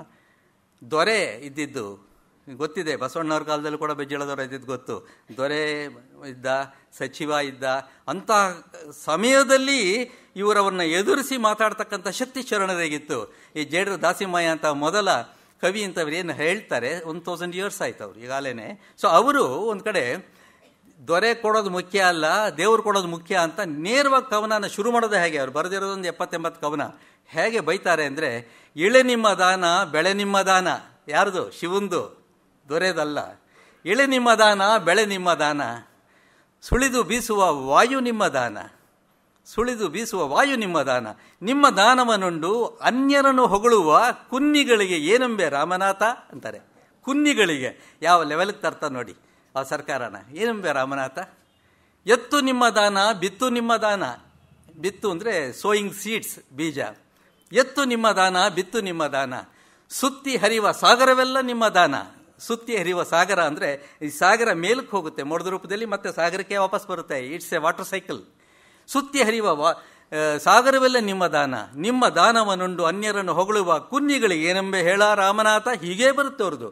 ಅಷ್ಟು ಧೈರ್ಯವಾಗಿ ಆ ಕಾಲದಲ್ಲಿ ಆ ದೊರೆಯ ಸಮ್ಮುಖದಲ್ಲೇ ಇಂಥ ಪದ್ಯಗಳನ್ನು ವಾಚನ ಮಾಡ್ತಾ ಇದ್ದರು ಶರಣರು. ಸೊ ಅದರಲ್ಲಿ ಹಾಸ್ಯಕ್ಕಿಂತ ಹೆಚ್ಚಾಗಿ ಮೂದಲಿಕೆ, ವಿಡಂಬನೆ ಇವನ್ನೆಲ್ಲ ಸೇರಿಸಿ ಹೇಳ್ತಾ ಇದ್ರು. ಇನ್ನು ಸರ್ವಜ್ಞನ ಕಾಲಕ್ಕೆ ನಾವು ಬಂದರೆ ಅಂತೂ ಆತ ಕೆಲವೇ ಮಾತುಗಳಲ್ಲಿ ಹಾಸ್ಯ ಮಿಶ್ರಿತವಾಗಿ ಇಡೀ ಬದುಕನ್ನು ಕಟ್ಟಿಕೊಡ್ತಾ ಹೋದ. ಒಬ್ಬ ವ್ಯಕ್ತಿ ಹೇಗಿರಬೇಕು, ಅವನ ಚಾರಿತ್ರ್ಯ ಹೇಗಿರಬೇಕು, ಅವನ ಮಾತು ಹೇಗಿರಬೇಕು, ಅವನ ನಡೆ ನುಡಿ ಇವೆಲ್ಲ ಹೇಗಿರಬೇಕು ಅಂತ ಒಂದೇ ಪದ್ಯದಲ್ಲಿ ಸರ್ವಜ್ಞ. ಕಚ್ಚೆ ಕೈ ಬಾಯಿಗಳು ಇಚ್ಛೆಯಲ್ಲಿ ಇದ್ದಿಹರೆ ಎಲ್ಲ ಬಂದ್ಬಿಡ್ತು. ಕಚ್ಚೆ ಕೈ ಬಾಯಿ ಅಂದರೆ ಶುದ್ಧವಾದ ಚಾರಿತ್ರ್ಯ ಇರಬೇಕು. ಕೈ ಕಳ್ತನ ಮಾಡಬಾರ್ದು, ಬಾಯಿ ಹೊಲಸು ಮಾತಾಡಬಾರ್ದು, ಬೈಬಾರ್ದು ಯಾರನ್ನು. ಕಚ್ಚೆ ಕೈ ಬಾಯಿಗಳು ಇಚ್ಛೆಯಲ್ಲಿ ಇದ್ದಿಹರೆ ಅಚ್ಯುತನು ಅಪ್ಪ ಅಪ್ಪ ಅಜನಪ್ಪ ನಿಶ್ಚಿಂತನಪ್ಪ ಸರ್ವಜ್ಞ. ಪಾರ್ಸ ನೋಡಿ ಹೆಂಗೆ ಕೂರಿಸ್ತಾರೆ. ಹೊಡಿಬೋದು ಸರ್ವಜ್ಞನಿಗೊಂದ್ಸಲ. ಯಾಕೆಂದರೆ ಮಾತು ಬಲ್ಲಾತಂಗೆ ಏತವದು ಸುರಿದಂತೆ. ನಿಮಗೆ ಏತ ಹಳಬರಿಗೆ ನೆನಪಿರುತ್ತೆ. ಏತ ಈ ಥರದ್ದು ಜೊತಾಡ್ತಿರುತ್ತೆ, ಗಾಳಿಗೆ ನೋಡಿರಬೇಕು. ಅದರಿಂದ ನೀರನ್ನು ಬಾವಿಯಿಂದ ತೆಗೆದು ಮೊಗದು ಆಚೆ ಹಾಕ್ತಾ ಇರ್ತೀವಿ, ಹೋಗ್ತಾ ಇರುತ್ತೆ. ಮಾತು ಬಲ್ಲಾತಂಗೆ ಏತವದು ಸುರಿದಂತೆ, ಮಾತಾಡಲು ಅರಿಯದಾತಂಗೆ ಬರೀ ಏತ ನೇತಾಡಿದಂತೆ ಸರ್ವಜ್ಞ. ಏತ ನೋಡಿದವ್ರಿಗೆ ಅದು ಅರ್ಥ ಆಗುತ್ತಿದ್ದು ಹಾಗೆ. ಆದರೆ ಅದನ್ನು ಬಹಳ ಜನ ಅಪಾರ್ಥ ಮಾಡ್ಕೊಂಡಿದ್ವಿ. ಇಕ್ಕಿದಾತನು ತಾನು ನಕ್ಕು ಸ್ವರ್ಗಕ್ಕೆ ಹೋದ. ಇಕ್ಕಿದಾತನು ಅಂದರೆ ನೀವು ಯಾರಿಗಾದ್ರೂ ಇಕ್ಕಬೇಕು ಅಂದರೆ ಅಂತ ಒಂದು ಹಣ ಕೊಡಿ, ಇಲ್ಲ ಅನ್ನ ಕೊಡಿ, ಆಹಾರ ಕೊಡಿ, ಅವನ ಜೀವನಕ್ಕೊಂದು ಮಾರ್ಗ ಕೊಡಿ. ಇಕ್ಕಿದಾತನು ತಾನು ನಕ್ಕು ಸ್ವರ್ಗಕ್ಕೆ ಹೋದ, ಇಕ್ಕದವ ಹೋದ ನರಕಕ್ಕೆ, ಲೋಕದವಳು ಇಕ್ಕಲೇಬೇಕು ಸರ್ವಜ್ಞ ಅಂದ. ಇದನ್ನು ಮಿಸ್ಟೇಕ್ ಮಾಡ್ಕೊಂಡು ಎಲ್ಲಿ ನೋಡಿದ್ರು ಇಕ್ಕೋಕ್ಕೆ ಶುರು ಮಾಡಿದ್ದಾರೆ. ಇವನು ಅವನಿಗೆ ಇಕ್ತಾನೆ, ಅವನು ಇವನಿಗೆ ಇಕ್ತಾನೆ. ಹೀಗೆ ಇಕ್ಕು ಅನ್ನೋ ಪದನೇ ತನ್ನ ಮೂಲ ಅರ್ಥವನ್ನು ಕಳ್ಕೊಂಬಿಟ್ಟಿದೆ. ಹೀಗೆ ಹಾಸ್ಯ ನಮ್ಮಲ್ಲಿ ಯಥೇಚ್ಛವಾಗಿದೆ ಅಂತಕ್ಕಂಥದ್ದು ಕೂಡ ನಾನು ನಿಮ್ಮ ಗಮನಕ್ಕೆ ತರ್ತಾ ಇದ್ದೇನೆ ಅಷ್ಟೇ. ನನ್ನ ಹಾಸ್ಯ ಸಾಹಿತ್ಯಗಳಿಗೆ ಕೆಲವರನ್ನು ಪರಿಚಯ ಮಾಡೋ ಉದ್ದೇಶ ಕೂಡ ನನ್ನಲ್ಲಿದೆ. ಬಟ್ ಹಾಸ್ಯಕ್ಕೆ ಹೆಚ್ಚಿನ ಒತ್ತು ಕೊಟ್ಟು ನಾನು ಮಾಡ್ತಾ ಇದ್ದೀನಿ. ಪಡ್ಕೊಂಡೆ ರಾಮಾನಂದರಾಯನ ಸ್ಮರಿಸಲೇಬೇಕು. ಯಾಕೆ ಅಂತಂದರೆ ಅವರು 1920 ಹೊತ್ತಿಗೇನೆ ಹುಚ್ಚು ಬೆಳದಿಂಗಳ ಹೂಬಾಣಗಳು ಅಂತಕ್ಕಂಥ ಅದ್ಭುತವಾದ ಪ್ರಬಂಧ ಸಂಕಲನವನ್ನು ಕೊಟ್ಟವರು. ಮಂಗಳೂರಲ್ಲಿ ಬಹಳ ದೊಡ್ಡ ಸರ್ಕಾರಿ ಹುದ್ದೆಯಲ್ಲಿದ್ದವರು ಪಡುಕೋಡೆ ರಾಮಾನಂದರಾಯರು. ಪರಮಾನಂದ ಅಂತ ಅವರಿಸಲು ಪ್ರಶಸ್ತಿ ಕೂಡ ಇವತ್ತು ಇದೆ. ಅವರು ಅದರಲ್ಲಿ ನನ್ನ ಭಾವ ಅಂತಕ್ಕಂಥ ಒಂದು ಬಹಳ ಅದ್ಭುತವಾದ ಲೇಖನ. ಅದ್ರ ಬಗ್ಗೆ ನಾನು ಹೇಳಲ್ಲ. ನನಗೆ ಅಲ್ಲಿ ಬಹಳ ಪ್ರಿಯವಾದ ಯಾವುದಪ್ಪ ಅಂತಂದರೆ ಯಾವುದು ಅಂದರೆ ಈ ರೈಲಲ್ಲಿ ಇವರೊಂದ್ಸಲ ಹೋಗ್ತಾ ಇರ್ತಾರೆ. ಮಂಗಳೂರಿಂದ ಕಾಸರಗೋಡಿಗೆ ಟ್ರೈನಲ್ಲಿ ಹೋಗ್ತಾ ಇರ್ತಾರೆ. ಆಗ NCC ಹುಡುಗರು, ಕಾಲೇಜ್ ಹುಡುಗರು ಎಲ್ಲ ಪರಸ್ಪರ ಒಗಟುಗಳು ಹಾಕ್ಕೊಂಡು ಬಿಡಿಸ್ತಾ ಇರ್ತಾರೆ. ಇವ್ರಿಗೆ ಕುತೂಹಲ ಆಗತ್ತೆ. ಪಡ್ಕೊಂಡೆ ರಾಮಾನಂದರಾಯರು ಲೇಖಕರಿಗೆ ಕಿವಿ ಕೊಟ್ಟು ಕೇಳಿಸ್ಕೊಳ್ತಾರೆ. ತಾವು ಭಾಗವಹಿಸ್ಬೋದು ಅಂತ ಅಂದ್ಕೊಳ್ತಾರೆ ಅವರು. ಆಗ ನಾನು ಭಾಗವಹಿಸಲ್ಲ ಅಂತ ಕೇಳ್ತಾರೆ. ನಿಮಗೊಂದು ಒಗಟಾಗ್ತೀನಿ ಅಂಕಲ್, ಬಿಡಿಸ್ತೀರಾ ಅಂತಾರೆ. ಪುಟ್ಟ ಮಕ್ಕಳು ಎಲ್ಲ 14-15 ವರ್ಷದವರು. ಬಿಡಿಸ್ತೀನಿ ಅಂತಾರೆ ಅವರು. ಆಗ ತಕ್ಷಣ ಅವರು ಒಗಟ ಹಾಕ್ತಾರೆ. ಟ್ರೈನ್ ಹೋಗ್ತಾ ಇದೆ ಕಾಸರಗೋಡು ಕಡೆಗೆ. ಆ ಒಗಟು ಹೇಗಪ್ಪ ಆಯಿತು ಅಂದರೆ ಅಂಕು ಡೊಂಕು ಸಂಕಪಾಲ 3 ತಲೆ 10 ಕಾಲು. ಅಂಕು ಡೊಂಕು ಸಂಕಪಾಲ 3 ತಲೆ 10 ಕಾಲು ಬಿಡಿಸಿ ಹೋಗ್ಬಿಟ್ಟು ಅಂತಾರೆ. ಇವರು ಕನ್ಫ್ಯೂಸ್ ಆಗಿಬಿಡುತ್ತೆ. ಅಂಕು ಡೊಂಕು ಸಂಕಪಾಲ, ಈ ಸಂಕಪಾಲ ಅಂದರೆ ಏನು? ಅಂಕು ಡೊಂಕು ಯಾವುದು? ಪಾಣೆ ಸಂಕ ಅಂತ ಕೇಳಿದ್ದೀನಿ. ಅಥವಾ ಡೊಂಕ್ ಯಾವುದು? ಬಾಳೆಹಣ್ಣು ಡೊಂಕಿ ಇರುತ್ತೆ. ಏನೇ ಅಂತ ಎಷ್ಟು ತಲೆ ಹೇಳಿದೆ? 3, 4, 5 ಎಲ್ಲ 3 ತಲೆ. ಕಾಲು ಎಷ್ಟು ಹೇಳಿದೆ? 10, 12, 10. ತಲೆ ಕೆಟ್ಟೋಗುತ್ತೆ ಅವ್ರು. ಏನು ಮಾಡಿದ್ರು ಬಿಡಿಸೋಕ್ಕಾಗಲ್ಲ ಅವ್ರಿಗೆ. ಅಂಕಲ್ ಹೇಳೋಣ ಉತ್ತರ? ಬೇಡ ನಾನೇ ಹೇಳ್ತೀನಿ. ರೈಲು ಹೋಗ್ತಾ ಇದೆ, ಹುಡುಗರು ಇದು ಮಾಡ್ಕೊಳ್ತಾ ಇದ್ದಾರೆ. ಆಮೇಲಿಂದ ಅವರು ಅಂಕು ಡೊಂಕು ಸಂಕಪಾಲ 3 ತಲೆ 10 ಕಾಲು ಹೊಳಿತು ಅಂತ ಹೇಳಿ ಉತ್ತರ ಹೇಳ್ತಾರೆ ಅವರು. ಯಾರು? ಪಡ್ಕೊಂಡೆ ರಾಮಾನಂದರಾಯರು. ಏನು ಅಂಕಲ್ ಹೇಳಿ ಅಂತಾರೆ. ದತ್ತಾತ್ರೇಯನಿಗೆ ಎಷ್ಟಿರುತ್ತೆ ತಲೆ? 3. Very good, wonderful. 3 ತಲೆ 10 ಕಾಲು ಹೆಂಗೆ ಮ್ಯಾಚ್ ಮಾಡ್ತೀರಾ? ದತ್ತಾತ್ರೇಯನಿಗೆ 2 ಕಾಲು. ಓಕೆ. ಅವರು ದತ್ತಾತ್ರೇಯನ ಯಾವುದೇ ಒಂದು ವಿಗ್ರಹ ಅಥವಾ ಫೋಟೋದಲ್ಲಿ 2 ನಾಯಿಗಳಿರುತ್ತೆ. ಈ ಕಡೆ ಒಂದು ನಾಯಿ ನಿಂತಿರುತ್ತೆ, ಆ ಕಡೆ ಒಂದು ನಾಯಿ ನಿಂತಿರುತ್ತೆ. ನಾಯಿಗೆ 4 ಕಾಲು, 4 ಕಾಲು, 4 ಕಾಲು, 8 ಕಾಲು. ದತ್ತಾತ್ರೇಯನಿಗೆ 2 ಕಾಲು, 10 ಕಾಲು, 3 ತಲೆ ಆಯಿತು ಅಂತಾರೆ. Uncle you are cheating, you are kidding, no ಅಂತಾರೆ ಅವ್ರು ಹುಡುಗರು. ಯಾಕೆ ಬ್ಯಾಲೆನ್ಸ್ ಆಯ್ತಲ್ಲ? ಅಲ್ಲ ಅಂಕಲ್, ಅಲ್ಲ ನಾಯಿದು 2 ತಲೆ ಸೇರಿಸಿ ನೀವು ಬಿಟ್ಬಿಟ್ರಲ್ಲ. ನೀವು ಈಗ ಕಾಲು ತಗೊಂಡ್ರಿ, ನೀವು ನಾಯಿಗೆ 4 ಕಾಲಿದೆ, 4 ಕಾಲೆ, ನಾಯಿಗೆ 2 ತಲೆ ಇರುತ್ತೆ, 2 ನಾಯಿಗೆ 2 ತಲೆ ಸೇರಿ 5 ತಲೆ ಆಗುತ್ತಲ್ಲ ಅಂದರು. ಒಳ್ಳೆ ಕನ್ಫ್ಯೂಸ್ ಆಯ್ತಲ್ಲ. ಆಮೇಲೆ ಯಾವುದೋ ಕುಂಬ್ಳೆ ಸ್ಟೇಷನ್ ಯಾವುದೋ ಬರುತ್ತೆ, ಕಡೆಗೆ ಹುಡುಗರು ಉತ್ತರ ಹೇಳೋಣ ಬೇಡ ಬೇಡ ಅಂತಾರೆ, ಹೊರಟೋಗ್ತಾರೆ. ಅವರು ಇಳಿದೋಗ್ಬಿಡ್ತಾರೆ ಹುಡುಗರು.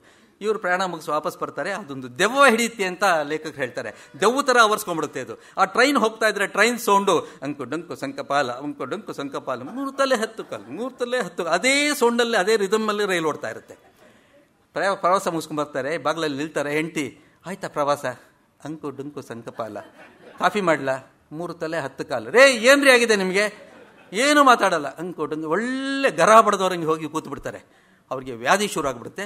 ಯಾವಾಗ ನೋಡಿದ್ರೆ ಮಧ್ಯರಾತ್ರಿ ಟಕ್ ಅಂತ ಎದ್ದು ಕೂತ್ಕೊಂಡು ಅಂಕು ಡಂಕು ಸಂಕಪಾಲ 3 ತಲೆ, ಏನು ಒಳ್ಳೆ ಮಾನಸಿಕ ರೋಗಿ ಆಗಿಬಿಡ್ತಾರೆ ಅವರು. ಏನು ಮಾಡಬೇಕು ಗೊತ್ತಾಗಲ್ಲ.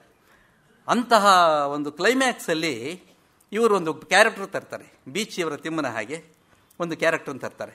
ಆ ಕ್ಯಾರೆಕ್ಟರ್ ಏನಪ್ಪ ಅಂದರೆ ಹರಿಕಮತ ಅನ್ನೋ ಕ್ಯಾರೆಕ್ಟರ್ ತರ್ತಾರೆ. ಇವನು ಫ್ರೆಂಡು ಬರ್ತಾರೆ. ಏನು ರಮಣ ಪಡ್ಕೊಂಡು ಈ ಥರ ಆಗ್ಬಿಟ್ಟಿದೆಯಲ್ಲ, ಏನು ಸಮಾಚಾರ ಅಂದಾಗ, ಇಲ್ಲೇ ಹರಿಕಮತ ನಿಂಗೊಂದು ಒಗ್ಟಾಕ್ತೀನಿ, ಬಿಡಿಸ್ತೀನೋ ಅಂತಾರೆ. ಹೇಳು, ನಾನು ಬಿಡಿಸ್ತೀನಿ, ಹಂಗೆ ಎಷ್ಟೋ ಬಿಡಿಸಿದ್ದೀವಿ. ಹರಿಕಮತ ತನ್ನ ಫ್ರೆಂಡಿಗೆ ಇವರು ಒಗ್ಟ ಹಾಕ್ತಾರೆ. ಏನಂತ ಅಂದರೆ ಅಂಕು ಡಂಕು ಸಂಕಪಾಲ 3 ತಲೆ 10 ಕಾಲು ಬಿಡಿಸು ಅಂತಾನೆ. ಇವರು ಯಾವ ಥರ ರಿಯಾಕ್ಟ್ ಮಾಡಿದ್ರು ಟ್ರೈನಲ್ಲಿ ಹುಡುಗರು ಹೇಳಿದಾಗ ಅದೇ ಥರ ಹರಿಕಮತ ರಿಯಾಕ್ಟ್ ಮಾಡ್ತಾನೆ. ಅಂಕು ಡಂಕು ಅಂದರೆ ಏನು? ತಲೆ ಎಷ್ಟು ಹೇಳಿದೆ? 3 ಕಾಲು 10, ಅಂಕು ಡಂಕು ಸಂಕಪಾಲ ಅಂತ ಅವನ ತಲೆ ಎಷ್ಟು ಕೆಡಿಸ್ಕೊಳ್ತಾನೆ ಅಂದರೆ, ಆ ಮನೆಯವ್ರ ಪಾಪ ಕಾಫಿ ತಂದಿಟ್ಟಿದ್ರು ಕೂಡ ನಾವು ಅದನ್ನು ಬಿಟ್ಟು ಅಂಕು ಡಂಕು ಸಂಕಪಾಲ 3 ತಲೆ 10 ಕಾಲು ಅಂದ್ಕೊಂಡು ಹೋಗೇ ಬಿಡ್ತಾನೆ. ಅವನು ಗೇಟಿಂದ ಆಚೆ ನೋಡ್ತಾರೆ, ಬಾಗಿಲತ್ರ ನಿಂತ್ಕೊಂಡು ಆಕಾಶ ನೋಡ್ತಾ ಅಂಕು ಡಂಕು ಸಂಕಪಾಲ ಹೇಳ್ತಾ ಇರ್ತಾನೆ ಅವನು. ಸೊ ನನ್ನ ಮೇಲಿದ್ದ ದೆವ್ವ ಅವನ ಮೇಲೆ ವರ್ಗಾಯಿಸ್ತೆ, ಈಗ ನಾನು ಫ್ರೀ ಅಂತಾರೆ ಅವರು. ಇದನ್ನು ನಾನು ಸುಧಾದಲ್ಲಿ ಹೊನಲು ಅಂತ 5 ವರ್ಷ ಬರೆದೆ. ಆಗ ಇದನ್ನು ನಾನು ಹೇಳಿದ್ದೆ. ಇನ್ಫ್ಯಾಕ್ಟ್ ನನಗೆ ಉತ್ತರ ಆ ಟೈಮಲ್ಲಿ ನನಗೆ ಗೊತ್ತಿರಲಿಲ್ಲ, ಒಪ್ಕೊಳ್ತೀನಿ. ಇದು ಕೇಳಿದ್ದೆ, ಪುಸ್ತಕದಲ್ಲೂ ಉತ್ತರ ಇಲ್ಲ. ಉಡುಪಿಯವರು ಯಾರು ಅದಕ್ಕೆ ಉತ್ತರ ಕೊಟ್ಟರು, ಅಂಕು ಡಂಕು ಸಂಕಪಾಲ 3 ತಲೆ 10 ಕಾಲದ ನೇಗಿಲು ಉಳ್ತಾ ಇರ್ತಕ್ಕಂಥ ರೈತ, 2 ಎತ್ತುಗಳು, ರೈತ 10 ಕಾಲು ಅಂತ ಹೇಳಿದ್ರೆ ಅದು ಪಡ್ಕೊಂಡ ರಮಾನಂದ ರಾಯರಿಗೆ ನಿಮ್ಮ ಚಪ್ಪಾಳೆ ಸಲ್ಲುತ್ತೆ ಅಂತ ನಾನು ಅಂದ್ಕೊಂಡಿದ್ದೀನಿ.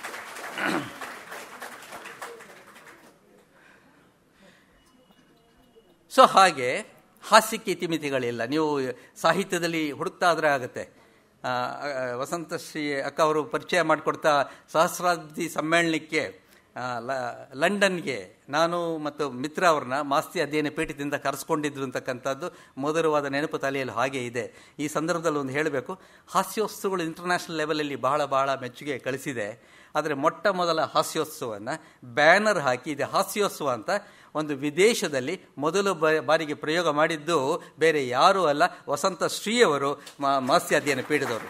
ಅಲ್ಲಿ ಬೋರ್ಡು ಹಾಸ್ಯೋತ್ಸವ ಅಂತ ಬೋರ್ಡ್ ಹಾಕಿ ಆವತ್ತು ಲಂಡನ್ನಿನ ಭಾರತೀಯ ವಿದ್ಯಾಭವನದಲ್ಲಿ ನಮ್ಮಿಬ್ಬರನ್ನು ಬಿಟ್ಟರು, ನಾವಿಬ್ಬರೇ ಭಾಷಣಕಾರರು. ಆ ಲಾಸ್ಟ್ ಮಿನಿಟ್ ಒಂದು ಪ್ರಾಬ್ಲಮ್ ಆಗೋಯ್ತು ನನಗೆ. ಅಲ್ಲಿ ತುಂಬ ಜನ ಸೇರಿದ್ದಾರೆ, ಅಲ್ಲಿನ ಸ್ಥಳೀಯರು ಆಂಗ್ಲೋ ಇಂಡಿಯನ್ಸ್ ಎಲ್ಲ ಬಂದುಬಿಟ್ಟಿದ್ದಾರೆ. ಇಂಗ್ಲೀಷೇ ಅವ್ರಿಗೆ ಬೇಕಾಗಿರೋದು. ಸಬ್ಜೆಕ್ಟು ಮ್ಯಾರೇಜಿಗೆ ಸಂಬಂಧಪಟ್ಟಾಗೆ ಇಂಗ್ಲೀಷು ಕನ್ನಡ ಎರಡರಲ್ಲೂ ಹಾಕಿದ್ರು. ನೀವು ಇಂಗ್ಲೀಷಲ್ಲಿ ಮಾತಾಡಬೇಕು ಅಂತ ಭಾಳ ಜನ ಬಂದು ಹೇಳಿದ್ರು. ಅಫ್ಕೋರ್ಸ್ ಇಂಗ್ಲೀಷ್ ಬರುತ್ತೆ ನನಗೆ, ಆದರೆ ಜೋಕುಗಳನ್ನ ನೀವು ಇಂಗ್ಲೀಷ್ಗೆ ಅನುವಾದ ಮಾಡಿ ಹೇಳಿದಾಗ ಪಂಚ್ ಹೊರಟೋಗುತ್ತೆ. ಪಂಚ್ ಇರೋದಿಲ್ಲ, ಪಂಚ್ ಇರಬೇಕೆ ಅಲ್ಲ. ಪಂಚ್ ಇಲ್ಲ ಅಂದರೆ ನಡೆಯೋದೇ ಇಲ್ಲ. ಡೈಲಾಗ್ ಇರಬೇಕು ಚಿಕ್ಕದು 1-2 ಇಂಚು. That is to say dialogue should not be very lengthy. Dialogue ಇರಬೇಕು ಚಿಕ್ಕದು 1-2 ಇಂಚು, ಕಡೆಯಲ್ಲಿ ಇರಲೇಬೇಕು ಅನಿರೀಕ್ಷಿತ ಪಂಚು. ಪಂಚಿದ್ರೆ ಜನ ನಗ್ತಾರೆ, ಪಂಚಿದ್ರೆ ಜನ ನಗ್ತಾರೆ, ಉಳಿಯುತ್ತೆ ಕವಿಯ ಮಾನ. ಪಂಚೇ ಇಲ್ಲ ಅಂದರೆ ತುಂಬ ಅವಮಾನ, ಪಂಚೇ ಇಲ್ಲ ಅಂದರೆ ತುಂಬ ಅವಮಾನ. ಡುಂಡಿರಾಜು. ಸೊ ಏನು ಮಾಡಲಿ, ಇದು ಪಂಚ್ ಸಿಗದೆ ಹೋಗುತ್ತಲ್ಲ ಅಂತ ನಾನು ಕೇಳಿದೆ. ವಸಂತೇಶನ್ ಕೇಳಿದೆ ನಾನು ಇಂಗ್ಲೀಷಲ್ಲಿ ಮಾತಾಡುವಾಗ ಏನೋ ತಪ್ಪುಳು ಅದು ಎಲ್ಲ ಪ್ರಯೋಗ ಆಗ್ಬಿಟ್ರೆ ಹೆಂಗೆ ಅಂತ. ಅಯ್ಯೋ ರಾಮ, ಆ ತಲೆನೋವು ಅವ್ರದ್ದು, ಅವ್ರು ಕೇಳಿಸ್ಕೊಳ್ತಾರೆ, ಆ ತಲೆನೋವು ಬರೋದು ಅವ್ರಿಗೆ. ನೀನು ಮಾತಾಡಿ ನಿನ್ನ ಪಾಡಿಗೆ ನೀನು ಅಂದರು ಅವರು. ಆ ಥರ ಸ್ಫೂರ್ತಿ ತುಂಬಿದವರು ಅವರು. ಅಷ್ಟೇ ಅಲ್ಲ, ಶೇಕ್ಸ್ಪಿಯರ್ ಹುಟ್ಟಿದ ಜಾಗಕ್ಕೆ ಅಯ್ಯೋ ಏನು ಲಂಡನ್ನಲ್ಲಿ ಏನು ಕಾರು ಡ್ರೈವ್ ಮಾಡ್ತಾರೆ ಅವರು ಅಂದರೆ ವಸಂತಶ್ರೀಯವರು. ಅಯ್ಯಬ್ಬಾ, ಅಲ್ಲ ಏನು 600-700 ಮೈಲಿ ದೂರದ ಲಂಡನ್ ಇದರಲ್ಲಿ ಸುತ್ತಮುತ್ತ ಇರ್ತಕ್ಕಂಥ ಜಾಗ, ಶೇಕ್ಸ್ಪಿಯರ್ ಹುಟ್ಟಿದ ಜಾಗ, ಶೇಕ್ಸ್ಪಿಯರ್ ತಾಯಿ ಮನೆ, ಅವನು ಹೂತಾಕಿದ ಜಾಗ, ಆ ಚರ್ಚು ಎಲ್ಲವನ್ನು ಕೂಡ ತೋರಿಸ್ತಾ ಬಂದರು. ಆ ಸ್ಪೀಡಿಗೆ ನಾನು ಬೆವರು ಹೋಗಿದ್ದೆ. ಸ್ವಲ್ಪ ಸ್ಪೀಡ್ ಜಾಸ್ತಿ ಆಯಿತು ಅಂದರೆ ಡೋಂಟ್ ವರಿ, ಇನ್ಶೂರೆನ್ಸ್ ಮಾಡಿದ್ದೀನಿ ಅಂತಂದರು. ಕಾರ್ಗಿದೆ ನನಗೆ ನೀವೂ ಮಾಡಿದ್ದೀನಿ, ಡೋಂಟ್ ವರಿ ಅಂದರು. ಸರ್ ಪಕ್ಕದಲ್ಲಿ ಇದೇನು ಅರಿವೇನೇ ಇಲ್ಲದೆ ಆರಾಮಿತ್ರ ಅವರು. ಏನು ಅವ್ರಿಗೆ ಅವ್ರಿಗೆ ರಸ್ತೆಯಲ್ಲಿ ಹೋಗ್ತಾ ಇರೋದು ಗೊತ್ತಿಲ್ಲ, ಸಂಪೂರ್ಣ ಕುಮಾರವ್ಯಾಸ. ಅದೇನು ಕುಮಾರವ್ಯಾಸನ ಪುಸ್ತಕವನ್ನು ಅವರು ಅತ್ಯದ್ಭುತ ರೀತಿಯಲ್ಲಿ ಇವತ್ತು ಪ್ರಿಂಟ್ ಮಾಡಿದ್ದಾರೆ. ಅದನ್ನು ಧರ್ಮಸ್ಥಳದ ಹೆಗಡೆಯವರು ಪ್ರಯೋಜನೆ ಮಾಡಿ ಅವರು ಅತ್ಯಂತ ಕಡಿಮೆ ದರದಲ್ಲಿ ಒದಗಿಸಿದ್ದಾರೆ ನಮ್ಮಲ್ಲ ಇದಕ್ಕೆ ಸಾಹಿತ್ಯ ಲೋಕಕ್ಕೆ. ಅದು ತಯಾರಾಗಿದ್ದೇನೆ. ವಸಂತ ಶ್ರೀಯವರ ಕಾರಲ್ಲಿ ಅಂತಕ್ಕಂಥದ್ದು ಹೇಳ್ತೀನಿ. 1.5 ತಿಂಗಳು ನಾವೆಲ್ಲ ಇದ್ವಿ, ಪ್ರತಿನಿತ್ಯ ಬರೀ ಕುಮಾರವ್ಯಾಸ ಹೇಳಿ ಹೇಳಿ ಅವರು ಕುಮಾರವ್ಯಾಸ ತಲೆ ಒಳಗಡೆ ಹೋಗ್ತಿರ್ಲಿಲ್ಲ, ಯಾಕಂದ್ರೆ ಸ್ಪೀಡ್ ಜಾಸ್ತಿ ಇವರು. ಸೊ ಈ ಥರ ನಮ್ಮನ್ನು ಕರ್ಕೊಂಡೋಗಿ ಜಾಗವನ್ನು ತೋರಿಸಿ ಇದು ಮಾಡಿದವರು. ಲಂಡನ್ನಲ್ಲಿ ಎಲ್ಲಿದ್ದಾಗಿನ ಅನುಭವಗಳು ಅಲ್ಲಿದ್ದಾಗ, ಯಾಕೆಂತಂದರೆ ಅಲ್ಲಿ ಬೆರಗಾಗಿದ್ದೆ. ಒಂದು 16-17 ವರ್ಷಗಳ ಹಿಂದಿನ ಕಥೆನ ಹೇಳ್ತಾ ಇರೋದು. ಹೇಗಿರಬೇಕು ಯೋಚನೆ ಮಾಡಿ. ಆ ರಸ್ತೆಗಳು, ಲಂಡನ್ ರಸ್ತೆಗಳು 4 ಟ್ರ್ಯಾಕು 6 ಟ್ರ್ಯಾಕು, ಹಬ್ಬ ಎಷ್ಟು ಸ್ವಚ್ಛವಾಗಿರುತ್ತೆ ಅಂದರೆ ಅಕ್ಕಾಗ ಹೇಳಿದೆ, ಈ ರಸ್ತೆ ನೋಡ್ತಾ ಇದ್ರೆ ಇದ್ರ ಕ್ಲೀನ್ಲಿನೆಸ್ಸು, ನನ್ನ ಖರ್ಚೀಪನ್ನು ಅಥವಾ ನನ್ನ ನೆಟ್ ಮನಿಯನ್ನು ಒಗೆದು ಒಣಗಿ ಹಾಕ್ಬೋದು, ನನ್ನ ನೆಟ್ ಮನಿಯನ್ನು ರಸ್ತೆ ಮೇಲೆ, ಅಷ್ಟು ನೀಟಾಗಿದೆ ರಸ್ತೆ ಅಂತಂದೆ. ಅವರು ಇಲ್ಲ, ಲಂಡನ್ ಸರ್ಕಾರ ಅಬ್ಜೆಕ್ಟ್ ಮಾಡುತ್ತೆ ಅಂದರು. ಯಾಕೆ ಅಂದೆ, ರಸ್ತೆ ಕೊಳೆ ಆಗಬಾರ್ದು ಅಂದರು.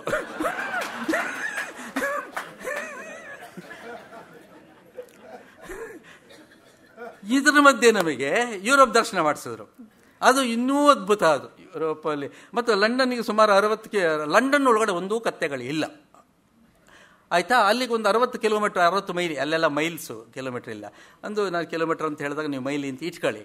ಸರಿ, ಒಂದು 60 ಮೈಲಿ ದೂರದಲ್ಲಿ ಒಂದು ಅಭಯಾರಣ್ಯ ಇದೆ, ಕತ್ತೆಗಳ ಅಭಯಾರಣ್ಯ. ಫಸ್ಟ್ ಟೈಮ್ ನಾನು ನೋಡಿದ್ದು. ಒಂದು 500 ಕತ್ತೆಗಳು ಸರ್, ನಮ್ಮ ಬನ್ನೇರುಘಟ್ಟ ಉದ್ಯಾನವನ ಥರ ಇದೆ. ಏನು ಅದ್ಭುತವಾಗಿ ಸಾಕಿದ್ದಾರೆ. ಒಂದೇ ಜಾಗದಲ್ಲಿ 500 ಕತ್ತೆಗಳು. ಹೇಗಿವೆ ಗೊತ್ತಾ ಕತ್ತೆಗಳು, ಹಬ್ಬ. ಅದು ನೋಡಬೇಕು ನೀವು. ಅದು ತಲೆ ಎತ್ತಿ ನೋಡುತ್ತೆ ನಮ್ಮನ್ನು. ಆದರೆ ಬೆಂಗಳೂರು ಕತ್ತೆಗಳು ಯಾವುದೂ ತಲೆ ಎತ್ತಲ್ಲ. ಅದೇನು ಅದೇ ವಾಲ್ಪೋಸ್ಟ್ ತಿನ್ನುತ್ತೆ, ಸುಮ್ಮನೆ ಬಂದು ನಿಲ್ಲುತ್ತೆ ಅಷ್ಟೇ. ಅದು ತಲೆ ಎತ್ತಿ ನಿಮ್ಮನ್ನು ನೋಡುತ್ತೆ. ನಾವು ನೋಡ್ತಾ ಇದ್ವಿ ಎಷ್ಟು ಚೆನ್ನಾಗಿದೆಯಲ್ಲ ಅಂತ. ನಾನು ಮಿತ್ರ ನೋಡ್ತಿರೋವಾಗ ಯಾರೋ ಒಬ್ಬರು ಅಲ್ಲಿನ ಸ್ಥಳೀಯರೊಬ್ಬರು ಒಂದು ಪ್ಯಾಡು ಇದು ಅದರ ಬಗ್ಗೆ ರೈಟಪ್ಸ್ ಎಲ್ಲ ತೊಗೊಂಬಂದು ಪ್ಯಾಂಪ್ಲೆಟ್ ಕೈ ಕೊಟ್ಟು, ಎಕ್ಸ್ಕ್ಯೂಸ್ ಮೀ, ಇಂಗ್ಲೀಷಲ್ಲೆಲ್ಲ ವರ್ಣನೆ ಮಾಡಿದ್ರು, ನಿಮಗೆ ಇಲ್ಲಿ ಕತ್ತೆಗಳು ಯಾವ್ದಾದ್ರು ನಿಮಗೆ ಇಷ್ಟ ಆದರೆ ನೀವು ಅದನ್ನು ಅಡಾಪ್ಟ್ ಮಾಡ್ಕೋಬೋದು ಅಂದರು ಅವರು. 300 ಪೌಂಡ್ಸ್ ಆಗುತ್ತೆ, ನೀವು ಅಡಾಪ್ಟ್ ಮಾಡ್ಕೊಳ್ಳಿ ಅಂತಂದರು. ಈ ಅಡಾಪ್ಷನ್ನು ಇತ್ತೀಚೆಗೆ ನಮ್ಮಲ್ಲಿ ಬಂದಿದೆ, ಕಳೆದ 10 ವರ್ಷಗಳಿಂದ. ಆದರೆ ಇದು ಸುಮಾರು 50 ವರ್ಷಗಳಿಂದ ಲಂಡನ್ನಲ್ಲಿ ಇದೆ, ಅಂದರೆ ವಿದೇಶಗಳಲ್ಲಿ ಇದೆ ಇದು. ಹೇಗೆ ಅಡಾಪ್ಷನ್ ಅಂದರೆ ಕೇಳಿದೆ. ನೀವು 1 ಟೈಮ್ ಪೇಮೆಂಟ್ ಅಂತ ನೀವು 300 ಪೌಂಡ್ಸ್ ನೀವು ಕೊಟ್ಬಿಟ್ರೆ, ಸರ್ ನಿಮ್ಮ ಹೆಸರೇನು ಸರ್ ಅಂತ ಕೇಳಿದ್ರು. ನರಸಿಂಹಮೂರ್ತಿ ಅಂತ. Yes, thank you sir. ನೀವು ಸೆಲೆಕ್ಟ್ ಮಾಡ್ತೀರ ಒಂದು ಕತ್ತೆ ಅಂತ ಇಟ್ಕೊಳ್ಳಿ. ಮಿಸ್ಟರ್ ಮೂರ್ತಿ, ನೀವೊಂದು ಕತ್ತೆಯನ್ನು ಸೆಲೆಕ್ಟ್ ಮಾಡ್ತೀರಾ, 300 ಪೌಂಡ್ಸ್ ಕೊಡ್ತೀರಾ, ಅದು ನೀವು ದತ್ತು ತೊಗೊಂಡಿರ್ತೀರಾ, ಅದು ನಿಮ್ಮ ಹೆಸರಿನಲ್ಲಿ ಬಳಸ್ತೀವಿ, ನರಸಿಂಹಮೂರ್ತಿ ಕತ್ತೆ ಅಂತ ಬೋರ್ಡ್ ಹಾಕಿ ಸಾಕ್ತೇವೆ ಅಂದರು. ಇದ್ದಿದ್ದು ಕತ್ತೆ ಆಗೋಯ್ತು. ಯಾಕಂದ್ರೆ ಯಾರು ಸ್ಪಾನ್ಸರ್ ಮಾಡಿದ್ದಾರೆ ಹೇಳಬೇಕಲ್ಲ, ಅಲ್ಲಿ ಟ್ಯೂಬ್ಲೆಟ್ ಮೇಲೆಲ್ಲ ಬರ್ಸಿರ್ತೀವಲ್ಲ ನಾವು, ಆ ಟೈಪು.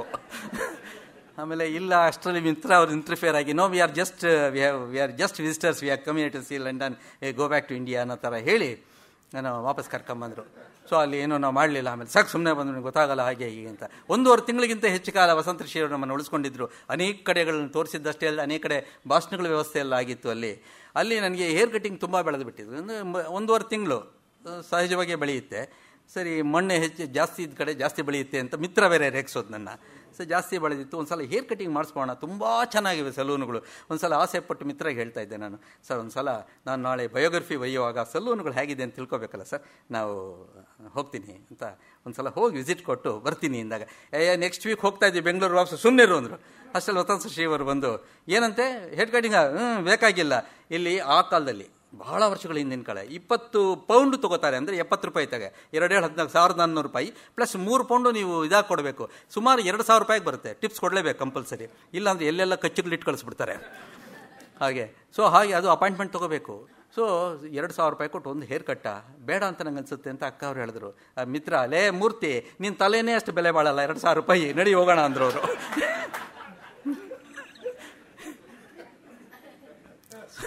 ಸೊ ಹೀಗೆ ವಾಪಸ್ ಬಂದ್ವಿ. ಸೊ ಇವೆಲ್ಲ ಮೊದಲ ನೆನಪುಗಳು ನನಗೆ ವಸಂತ ಅಕ್ಕ ಅವ್ರನ್ನ ನೋಡಿದಾಗ ನನಗೆ ಆಗ್ತಾ ಇದೆ. ಅಂದರೆ ನಾನು ಏನು ಹೇಳ್ತಾ ಇದ್ದೀನಿ ಅಂತಂದರೆ, ನಾವು ಬೇರೆ ದೇಶ ಅಲ್ಲಿ ಇಲ್ಲಿ ಹೋದಾಗಿಂಥದ್ದೆಲ್ಲ ಆಗುತ್ತೆ. ಮೊನ್ನೆ ಕಳೆದ ವರ್ಷ ಅಕ್ಕ ಸಮ್ಮೇಳನಕ್ಕೆ ಹೋಗಬೇಕಾಗಿ ಬಂತು. ಭೈರಪ್ಪ ಅವರು ಇವ್ರ ಜೊತೆಯಲ್ಲಿ 2014 September, if I remember it correctly, ಅಲ್ಲಿ ಸ್ಯಾನ್ ಫ್ರಾನ್ಸಿಸ್ಕೋಲ್ಲಿ ನಡೀತು ಅಕ್ಕ ಸಮ್ಮೇಳನ. ಅಲ್ಲಿ ನನ್ನೊಂದು ಹಾಸ್ಯ ಭಾಷಣ ಇತ್ತು.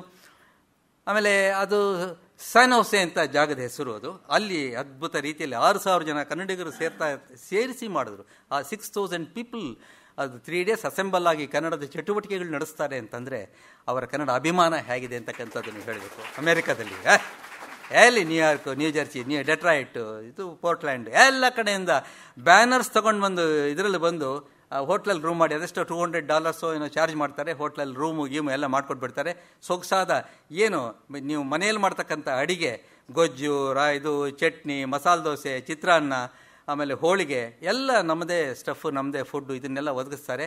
ಸೊ ಆ ಸಂದರ್ಭದಲ್ಲಿ ಸ್ಯಾನ್ ಹೋಸೆ ಬಗ್ಗೆ ಹೇಳಬೇಕು ಅಂತ ಬಂದೆ. ಅದನ್ನು SANJOSC ಅಂತ ನಾವು ಬರಿತೀವಿ, ಸ್ಯಾನ್ ಜೋಸ್ ಅಂತ ಬರಿತೀವಿ. ಬಟ್ ಅದು ಸ್ಪ್ಯಾನಿಷ್ ವರ್ಡ್ ಆದ್ದರಿಂದ J should be pronounced as H. ಈಗ ಸ್ಪ್ಯಾನಿಷರಿಗೆ ಜೇನ ಹೆಚ್ ಅಂತ ನಾವು ಹಾಡು. ಸ್ಯಾನ್ ಹೋಸೆ, ಸ್ಯಾನ್ ಜೋಸ್ ಅಲ್ಲ, ಅದು ಸ್ಯಾನ್ ಹೋಸೆ. ನಂಗೆ ಅಲ್ಲಿ ಹೋದ್ಮೇಲೆ ಗೊತ್ತಾಗಿದ್ದು. ನೀವು ಜೂಲಿ ಅಂತ ಬರೆದು ಸ್ಪ್ಯಾನಿಷ್ ಅವನು ಕೊಟ್ಟರೆ ಅವನನ್ನು ಹುಲಿ ಅಂತ ಓದ್ತಾನೆ. ಜೂಲಿನ ಇರ್ಬೋದು, ಹುಲಿನೂ ಇರ್ಬೋದು, ಜೂಲಿ ಹೇಳೋಕ್ಕಾಗಲ್ಲ ಅಲ್ವಾ. ಸೊ ಈ ಥರ ಅಲ್ಲಿ ದೊಡ್ಡ ವೇದಿಕೆಯಲ್ಲಿ ಉಮಾಶ್ರೀ ಎಲ್ಲ ಬಂದಿದ್ದಾರೆ. ನಮ್ಮದೇನಿದ್ರು ಸಾಯಂಕಾಲದ ಮೇಲೆ ಅಷ್ಟೇ, ನಮ್ಮದು ಮೇಯ್ನ್ ಇದರಲ್ಲಿ ನಾವು ಇರೋದಿಲ್ಲ. ಹಾಸ್ಯ ಎಲ್ಲ ತೆಗೆದು ಕರಿಬೇವಿನ ಸೊಪ್ಪು ಸೈಡಲ್ಲಿ ಇಟ್ಟಿರ್ತಾರೆ. ಸಾಯಂಕಾಲದ ಹೊತ್ತಿಗೆ ಮತ್ತು ಜನಗಳು ಬರೋದು ಆವಾಗಲೇ ಹಾಸ್ಯಕ್ಕೆ ಅಂತಲೇ ಜಾಸ್ತಿ ಬರ್ತಾರೆ. ಆವಾಗ ಈ 3 ಭಾಷಣ ಆಗಿದೆ. 4ನೇ ಭಾಷಣ ಕರ್ನಾಟಕದಿಂದ ಯಾರೊಬ್ಬ ಹಿರಿಯ ನೇತಾರರೊಬ್ಬರು ಭಾಷಣ ಶುರು ಮಾಡಿದ್ರು. ಹಿಂದಿನವ್ರು ಏನು ಮಾತಾಡಿದ್ದಾರೆ ಅಂತ ಕೇಳಿಸ್ಕೋಬೇಕು ನಾವು. ಅಟ್ಲೀಸ್ಟ್ ಕಿವಿ ಮೇಲೆ ಹಾಕ್ಕೊಂಡ್ರೆ ಪ್ರಾಬ್ಲಮ್ಸ್ ಆಗಲ್ಲ. ಇವರು ಸೆಕ್ರೆಟರಿ ಬರ್ಕೊಟ್ರು, ಭಾಷಣನ ತಂದರು, ಅದನ್ನು ಓದೋಕ್ಕೆ ಶುರು ಮಾಡಿದ್ರು. ಅದು ಹೇಳಿದ್ರು, ನನ್ನ ಪ್ರಿಯ ಬಂಧುಗಳಾದ ಸ್ಯಾನ್ ಜೋಸ್ ಅವರೇ ಅಂದರು. ಓ ಅಂತ ನಕ್ರು ಜನ. ಅಂದರೆ ಅಲ್ಲಿ ಸ್ಯಾನ್ ಹೋಸೇನೆ ಸ್ಯಾನ್ ಜೋಸ್ ಅಂತ ಹೇಳಿದ್ರೆ ಅಷ್ಟು ಇವ್ರಿಗೆ ಗೊತ್ತಾಗಲಿಲ್ವಾ ಅಂತ. ಆಮೇಲೆ ಇನ್ನೊಂದು ಸಲ ಇವರಿಗೆ ಖುಷಿ, ಇನ್ನೊಂದು ಸಲ ಒಟ್ಟು 3 ಸಲ ಹೇಳಿದ್ರು, 3 ಸಲ ಚಪ್ಪಾಳೆ ಬಿದ್ದುಬಿಡ್ತು ಇವರಿಗೆ. ಈ ಥರ ಆಯಿತು. ನಾನು ಸಂಜೆ ನನ್ನ ಭಾಷಣದಲ್ಲಿ ಹೇಳಿದೆ, ಅದು ಕನ್ನಡದ ಜಾಯಮಾನವತೆ ಆಗಿದೆ ಅಂದರೆ ನಾವು ಇಂಗ್ಲೀಷ್ ಥರ ಯಾವ್ಯಾವುದೋ ಪದಗಳನ್ನು ಎಕ್ಸ್ಟ್ರಾ ಇಟ್ಟು, ಸೈಕಾಲಜಿಗೆ P ಎಕ್ಸ್ಟ್ರಾ ಇಟ್ಟು, ಇನ್ಯಾವುದಕ್ಕೆ ವಾಕಿಗೆ L ಎಕ್ಸ್ಟ್ರಾ ಇಟ್ಟು, ಈ ಥರ ಎಲ್ಲ ನಾವು ಬರೆಯೋದಿಲ್ಲ. ನಾವೇನು ಮಾತಾಡ್ತೀವಿ ನಾವು ಅದನ್ನೇ ಬರಿತೀವಿ, ನಾವು ಬರೆಯೋದನ್ನು ಮಾತಾಡ್ತೀವಿ. ಈ ರೀತಿಯಾಗಿ ಬರವಣಿಗೆಗೂ ಮತ್ತು ಮಾತಿಗೂ ನೇರ ಸಂಪರ್ಕ ಇರ್ತಕ್ಕಂಥ ಅತ್ಯದ್ಭುತವಾದ ಭಾಷೆ ಅಂತಂದರೆ ಕನ್ನಡ ಮಾತ್ರ ಅಂತಂದೆ ಜನಗೆ ಖುಷಿಯಾಗೋಯ್ತು. ಹೌದು, ನೀವು ಹೇಳೋದು ಕರೆಕ್ಟು. ನಾವು ಅನಗತ್ಯವಾದ ಬರೆಯಲ್ಲ. ಆದರೂ ನಮಗೆ ಅಲ್ಪ ಪ್ರಾಣ ಮಹಾಪ್ರಾಣದ ಬಗ್ಗೆ ನಮಗೆ ತೊಂದರೆ ಬರುತ್ತೆ. ಈ ಸಿಂಹ ಗರ್ಜನೆ ಅಂದ್ಬಿಡ್ತಾರೆ. ಅಂದರೆ ಸಿನಿಮಾನೂ ಬಂದಿತ್ತು ಗರ್ಜನೆ ಅಂತ, ಮಹಾಪ್ರಾಣ ಗಾ ಹಾಕಿ. ಸಿಂಹ ಎಷ್ಟೇ ದೊಡ್ಡದಾಗಿರಲಿ, ಎಷ್ಟೇ ಜೋರಾಗಿ ಕೂಕ್ಕೊಳ್ಳಿ, ಅದು ಗಾ ಹಾಕಬಾರ್ದು, ಚಿಕ್ಕದೇ ಗಾ ಹಾಕಬೇಕು. ಗರ್ಜನೆ ಜೋರಾಗಿರ್ಬೋದೇನೋ, ಬಟ್ ಗರ್ಜನೆಗೆ ಗಾ ಚಿಕ್ಕದೇ ಹಾಕಬೇಕು, ದೊಡ್ಡದು ಹಾಕಂಗಿಲ್ಲ ನಾವು ಅಲ್ವಾ. ಕೆಲವರು ಕಷ್ಟ ಅಂತ ಮಹಾಪ್ರಾಣ ಹಾಕ್ಬಿಡ್ತಾರೆ. ಯಾಕೆ ತುಂಬ ಕಷ್ಟ ನನಗೆ ಗೊತ್ತಾಗಲ್ಲ, ಅದಕ್ಕೆ ಮಹಾಪ್ರಾಣ ಹಾಕಿದ್ದೀನಿ ಅಂತ. ಸೊ ಅಲ್ಪ ಪ್ರಾಣ ಮಹಾಪ್ರಾಣದಲ್ಲಿ ವ್ಯತ್ಯಾಸ ಅದು ಯಾವ ಲೆವೆಲ್ಗೆ ಹೋಯ್ತು ಅಂದರೆ, ಮೊನ್ನೆ ನನ್ನ ಗೆಳೆಯ ರವೀಂದ್ರ ಜೊತೆ ಹಂಚ್ಕೋತಾ ಇದ್ದೆ ವಿಷಯನ, ಸ್ಟೇಟ್ ಬ್ಯಾಂಕ್ ಆಫ್ ಇಂಡಿಯಾನ ಲೇಖಕರವರು. ಸೊ ಅಲ್ಲಿ ಹೇಳಿದೆ, ನನಗೆ ಬಹಳ ವರ್ಷಗಳ ಹಿಂದೆ ರಾಮಾಯಣಕ್ಕೆ ಸಂಬಂಧಪಟ್ಟ ಒಂದು ಕೃತಿಯನ್ನು ವೀರಪ್ಪ ಮೊಯ್ಲಿಯವರು ಬಿಡುಗಡೆ ಮಾಡಿದಾಗ ಟೌನ್ ಹಾಲಲ್ಲಿ ನಾನು ಕಾರ್ಯಕ್ರಮ ಎಲ್ಲೇ ಕೂತಿದ್ದೆ. ಕಾರ್ಯಕ್ರಮ ನಂತರ ಅವ್ರನ್ನ ಮಾತಾಡ್ತಾ, ಸರ್ ನನ್ನದು ಡೌಟು ಸರ್ ಅಂದೆ. ಮೊಯ್ಲಿಯವರು ಭಾಳ ಒಳ್ಳೆಯ ಲೇಖಕರು ಬಿಡಿ, ಅದ್ಭುತ ಲೇಖಕರು. ಒಂದು ಮಹಾಕಾವ್ಯವನ್ನು ಈ ಶತಮಾನದಲ್ಲಿ ಬರೆದಿದ್ದಾರೆ ಅಂದರೆ ಅದು ಆಶ್ಚರ್ಯವಾದ್ದು. Very learned man. ಅವರು ಹೇಗೆ ಕೇಳಿದೆ, ಏನು ಅಂದರು. ನಾನು ಪರಿಚಯ ಮಾಡಿಕೊಂಡೆ. ಆಮೇಲೆ ಸರ್ ವೀರಪ್ಪ ಮೊಯ್ಲಿ ಅಂತಕ್ಕಂಥ ಹೆಸರಿನಲ್ಲಿ, ಮೊಯ್ಲಿ ಅಂತಕ್ಕಂಥ ಹೆಸರನ್ನ ಪ್ರಜಾವಣೆಯರು ಮೊ ಇ ಲಿ 3 ಅಕ್ಷರ ಬರೀತಾರೆ. ಕನ್ನಡಪ್ರಭದವರು ಮೊ ಇ ಬರೆದು ಲಾವತ್ ಕೊಡ್ತಾರೆ, ಮೊಯ್ಲಿ ಅಂತಾರೆ. ಉದಯವಾಣಿಯವರು ಮೊ ಬರೆದು ಐತ್ವ ಕೊಟ್ಟು ಮೊಯ್ಲಿ ಅಂತಾರೆ. 3 ಫಾರಮಲ್ಲಿ ಯಾವ ಸರ್ ಕರೆಕ್ಟು ಅಂತ ಕೇಳ್ತಾರೆ. ಅವ್ರು ಬಹಳ ಯೋಚನೆ ಮಾಡಿ, ಹೌದು ನಾನು 3 ಪತ್ರಿಕೆಗಳು ಗಮನಿಸಿದ್ದೀನಿ, ಸ್ಪೆಲ್ಲಿಂಗ್ಸು ಬೇರೆ ಬೇರೆ ಥರ ಬರೀತಾರೆ. ಬಟ್ 3 ಪತ್ರಿಕೆಗಳು ನಮಗೆ ಬೇಕಾಗಿದೆ, ಹೀಗಾಗಿ 3 ಬರೆಯೋದು ಕರೆಕ್ಟು ಅಂದರು ಅವರು. All forms are correct. ಏನು ಸರ್ ಹಿಂಗಂತೀರ? Proper noun can be pronounced in anyway. ಆಯಿತು ಅಂದರು. ಇದರ ಈ ಕಂಟಿನ್ಯೂಷನ್ ಏನಪ್ಪ ಅನ್ನೋದು ಈಗ ಮುಂದಿನ ಪ್ರಶ್ನೆ. ನನ್ನ ಫ್ರೆಂಡ್ ತನ್ನ ಹೆಂಡತಿಯ ಭಾಗೀರಥಿ ಅಂತಕ್ಕಂಥ ಹೆಸರನ್ನು ಹೇಗೆ ಬರೀಬೇಕು ಅಂತ ಗೊಂದಲಕ್ಕೆ ಸಿಕ್ಕಾಕೊಂಡು ಬುಕ್ಸನ್ನು ರೆಫರ್ ಮಾಡ್ದ. ಭಾಗೀರಥಿ ಮಹಾಪ್ರಾಣ ಇದೆ ಕೆಲವು ಪುಸ್ತಕದಲ್ಲಿ, ಭಾಗೀರಥಿ ಅಲ್ಪ ಪ್ರಾಣ ಇದೆ. ನನಗೂ ಬಂತು ವಿಷಯ, ಏನಪ್ಪ ಈ ಥರ ಆಗ್ತಾ ಇದೆ, ಹೇಗೆ ಅದನ್ನು ಪ್ರೊನೌನ್ಸ್ ಮಾಡೋದು ಭಾಗೀರಥಿನ? 2 ಫಾರಮ್ಸ್ ಕರೆಕ್ಟು. ನಾನು ಹುಡುಕಾಡ್ಬಿಟ್ಟೆ, 2 ಫಾರಮ್ಸ್ ಇದೆ, ಭಾಗೀರಥಿ ಮಹಾಪ್ರಾಣ, ಭಾಗೀರಥಿ ಅಲ್ಪ ಪ್ರಾಣ. ನನ್ನ ಸೋರ್ಸಸ್ ಎಲ್ಲ ಎಕ್ಸಾಸ್ಟ್ ಆಗೋಯ್ತು. ಜಿ ವೆಂಕಟಸುಬ್ಬಯ್ಯರ್ಗೆ ಫೋನ್ ಮಾಡಿದೆ. ಬಹಳ ಅವರು ಓಡಾಡುವ ನಿಘಂಟು, ಕನ್ನಡದ ಯಾವುದೇ ಒಂದು ಶಬ್ದಕ್ಕೆ ಸರಿಯಾದ ವ್ಯಾಖ್ಯಾನ ಕೊಡ್ತಕ್ಕಂಥ ಅವರೊಬ್ಬರೇ. ಆದ್ದರಿಂದ ಅವರು ಮೈಸೂರು ಬ್ಯಾಂಕಿಗೆ ಆಗಿಂದಾಗೆ ಬರ್ತಾಯಿದ್ರು. ಹೀಗಾಗಿ ಹೆಚ್ಚು ಪರಿಚಯ ಇರೋದ್ರಿಂದ, ಸರ್ ಈ ಭಾಗೀರಥಿ ಇದರಲ್ಲಿ ಯಾವ ಸರ್ ಫಾರ್ಮ್ ಕರೆಕ್ಟು? ಹೆಂಡ್ತಿನ ಹತ್ರ ಕರೆದ್ರೆ ಸರಿ ಹೋಗುತ್ತೆ ಅಂತ ಕೇಳಿದೆ. ಅವ್ರು ಭಾಳ ಯೋಚನೆ ಮಾಡಿ, ಮೂರ್ತಿ ಒಂದು ದೃಷ್ಟಿಯಲ್ಲಿ 2 ಸರಿ ಆಯಿತಾ, ಆದರೆ ನಿನಗೆ ಅವರು ವೆಂಕಟಸುಬ್ಬ ಹೇಳಿದ್ದು, ನಿನಗೆ ಗ್ರಾಮರ್ ಬೇಕಾದರೆ, ವ್ಯಾಕರಣ ನಿನಗೆ ಗ್ರಾಮರ್ ಬೇಕಾದರೆ ಭಾಗೀರಥಿ ಅಂತ ಮಹಾಪ್ರಾಣ ಹಾಕು, ಗ್ಲಾಮರ್ ಬೇಕಾದರೆ ಭಾಗೀರಥಿ ಅಂತ ಅಲ್ಪ ಪ್ರಾಣ ಹಾಕು ಅಂದರು ಅವರು. ಗ್ಲಾಮರ್ ಬೇಕಾದರೆ ಅಲ್ಪ ಪ್ರಾಣ ಹಾಕೋದು. ಏನು ಚೆನ್ನಾಗಿದೆಯಲ್ಲ ಅದು. ವೆಂಕಟಸುಬ್ಬಯ್ಯ ಅವರು ಹಾಸ್ಯಪ್ರಿಯ ನೋಡಿ, ಅದ್ಭುತ ಅದು. ಥ್ಯಾಂಕ್ ಯು ಸರ್ ಅಂದೆ ನಾನು. ಅದು ಸರಿ, ನಿನ್ನ ಹೆಂಡತಿ ಹೆಸರು ಭಾಗೀರಥಿನ ಅಂದರು. ಅಲ್ಲ ಸರ್ ಅಂದೆ. ಮತ್ತು ಬೇರೆಯವ್ರ ಹೆಂಡತಿ ನೀನು ಯಾಕೆ ಕರೆಯೋಕೆ ಹೋಗ್ತೀಯ ಅಂದರು.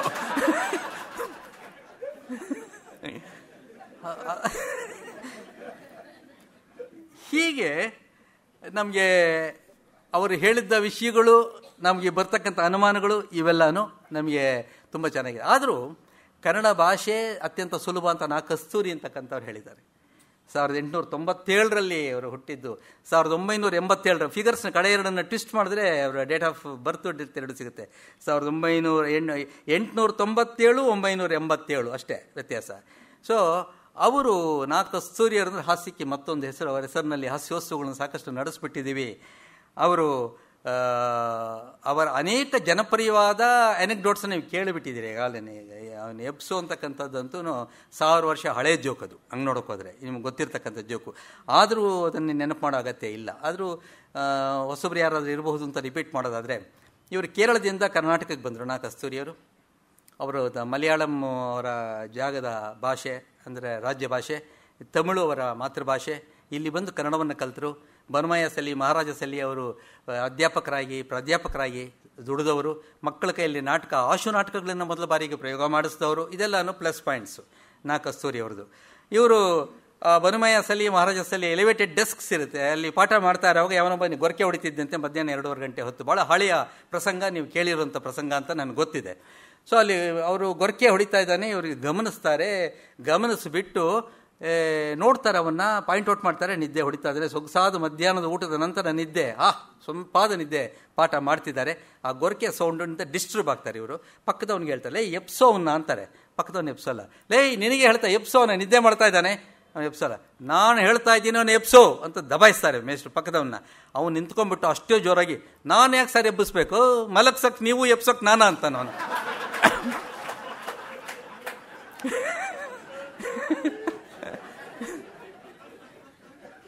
ಇದು ಹಾಸ್ಯೋತ್ಸವಗಳಲ್ಲಿ ನಾವು ಪ್ರಯೋಗ ಮಾಡಿರೋದು, ಆಯ್ತಾ.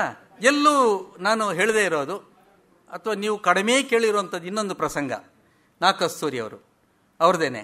ಅವ್ರದ್ದು ಸ್ಟಾಫ್ ರೂಮಿನ ಪ್ರಕರಣ ಇದು. ಆ ಸ್ಟಾಫ್ ರೂಮಲ್ಲಿ ಏನು ನಡೀತಿ ಅಂತ ಒಂದು. ಆಮೇಲೆ ಕ್ಲಾಸಲ್ಲೇ ಇದೇ ಥರ ಮಕ್ಕಳಿಗೆ ಬೋಧಿಸ್ತಿದ್ದಾಗ ಅವರು ಹಿಸ್ಟ್ರಿ ಜಾಗ್ರಫಿ ಎಲ್ಲ ಬೋಧಿಸ್ತಾ ಇದ್ರು. ಹಿಸ್ಟ್ರಿ ಪಾಠ ಹೇಳುವಾಗ, ಜಾಗ್ರಫಿ ಪಾಠ ಹೇಳುವಾಗ ಹುಡುಗರು ಹೆಂಗೆ ರೆಸ್ಪಾಂಡ್ ಮಾಡ್ತಾ ಇದ್ರು ಅನ್ನೋದಕ್ಕೆ ಅದೊಂದು ಘಟನೆ ಬರುತ್ತೆ ಅವ್ರ ಜೀವನದಲ್ಲಿ. ಚರಿತ್ರೆ ಪಾಠ ಮಾಡ್ತಾ ಇದ್ದಾರೆ, ಚರಿತ್ರೆ ಭೂಗೋಳ ಎಲ್ಲ ಮಿಕ್ಸ್ ಆಗಿದ್ದ ಕಾಲ ಅದು. ಆಗ ಎಲ್ಲರೂ ಬರ್ಕೋತಾರೆ, ಎಸ್ ಟೇಕ್ ಡೌನ್ ಅಂಥೇಳಿ ನೋಟ್ಸ್ ಕೊಡ್ತಾರೆ. ಇನ್ನು ಇಷ್ಟಪ್ಪ ಬೈಬಲ್ ಥರ ಒಂದು ಹಾರ್ಡ್ ಬೋರ್ಡ್ ಬುಕ್ ಇಟ್ಕೊಂಡಿರ್ತಾರೆ ಮೇಸ್ಟ್ರುಗಳು. ನಾ ಹೇಳ್ತಾ ಇರೋದು ಸುಮಾರು 60 ವರ್ಷಗಳ ಹಿಂದಿನ ಕತೆ. ಆದ್ದರಿಂದ ಯಾವ ಥರ ಅವಾಗೇನು ಜೆರಾಕ್ಸ್ಗಳಿರಲಿಲ್ಲ, ಏನೂ ಇರಲಿಲ್ಲ. ಲೈಬ್ರರಿಯಲ್ಲಿ ಬುಕ್ಸ್ಗಳು ಭಾಳ ವಿರಳವಾಗಿತ್ತು. ಮೇಸ್ಟ್ರು ಮಾಡೋ ನೋಟ್ಸೇ ಮಕ್ಕಳನ್ನ ತಲುಪ್ತಾ ಇತ್ತು. ಮಕ್ಕಳು ಕೂಡ ಬಹಳ ಆಸಕ್ತಿಯಿಂದ ಬರ್ಕೋತಾ ಇದ್ರು. ಆ ಕಾಲ 60-70 ಇಯರ್ಸ್ ಹಿಂದೆ ಹೋಗ್ಬೇಕು ನೀವು. ಯಾಕೆ ತೀರ್ಕೊಂಡಿದ್ದೇನೆ 1987ನಲ್ಲಿ. ಅದಕ್ಕೆ ಮುಂಚೆ 40 ಇಯರ್ಸು ಅವರು ಸಾಯಿಬಾಬಾ ಆಶ್ರಮ ಅಲ್ಲಿ ಸುತ್ತಾಡ್ಕೊಂಡಿದ್ದವರು. ಅವರು ಅದಕ್ಕೆ 20 ವರ್ಷಗಳ ಹಿಂದೆ ಅವರು ಮೇಸ್ಟ್ರಾಗಿದ್ದವರು. ಬರೀತಾ ಇದ್ದಾರೆ, ಡಿಕ್ಟೇಷನ್ ಕೊಡ್ತಾ ಇದ್ದಾರೆ. ಇವರು ಡಿಕ್ಟೇಷನ್ ಕೊಡ್ತಾ ಇದ್ರೆ ಎಲ್ಲರೂ ಬರ್ಕೋತಾ ಇದ್ದಾರೆ. ಎಸ್ ಸರ್ ಬರ್ಕೋತಾ ಇದ್ದಾರೆ. ಒಬ್ಬ ಮಾತ್ರ ಹಿಂಗೆ ಕೈ ಕೊಟ್ಕೊಂಡು ಕೂತಿದ್ದಾನೆ. ನೀವು ಬರ್ಕೊಳ್ಳಿಲ್ಲ ಅಂದ್ರೆ ಹಾಳಾಗೋಗ್ಲಿ, ಈ ಥರ ಕೂತ್ಕೋಬಾರ್ದು. ಅಟ್ಲೀಸ್ಟ್ ಪೆನ್ ಇಟ್ಕೊಂಡು ಚುಕ್ಕೆ ಆಟ ಆಡ್ತಾ ಕೂತ್ಕೊಂಡ್ರೆ ನಾವು ಏನು ಅನ್ಕೊಳ್ಳಲ್ಲ. ನೀವು ಕೇಳಲೇಬೇಕು, ಬರ್ಕೋಬೇಕು ಅಂತ ನಾನು ಮೇಸ್ಟ್ರೆ ಆಗಿದ್ದೆ ಕೆಲವು ಸಲ. ನಾವು ಯಾವತ್ತೂ ಇನ್ಸಿಸ್ಟ್ ಮಾಡಲ್ಲ.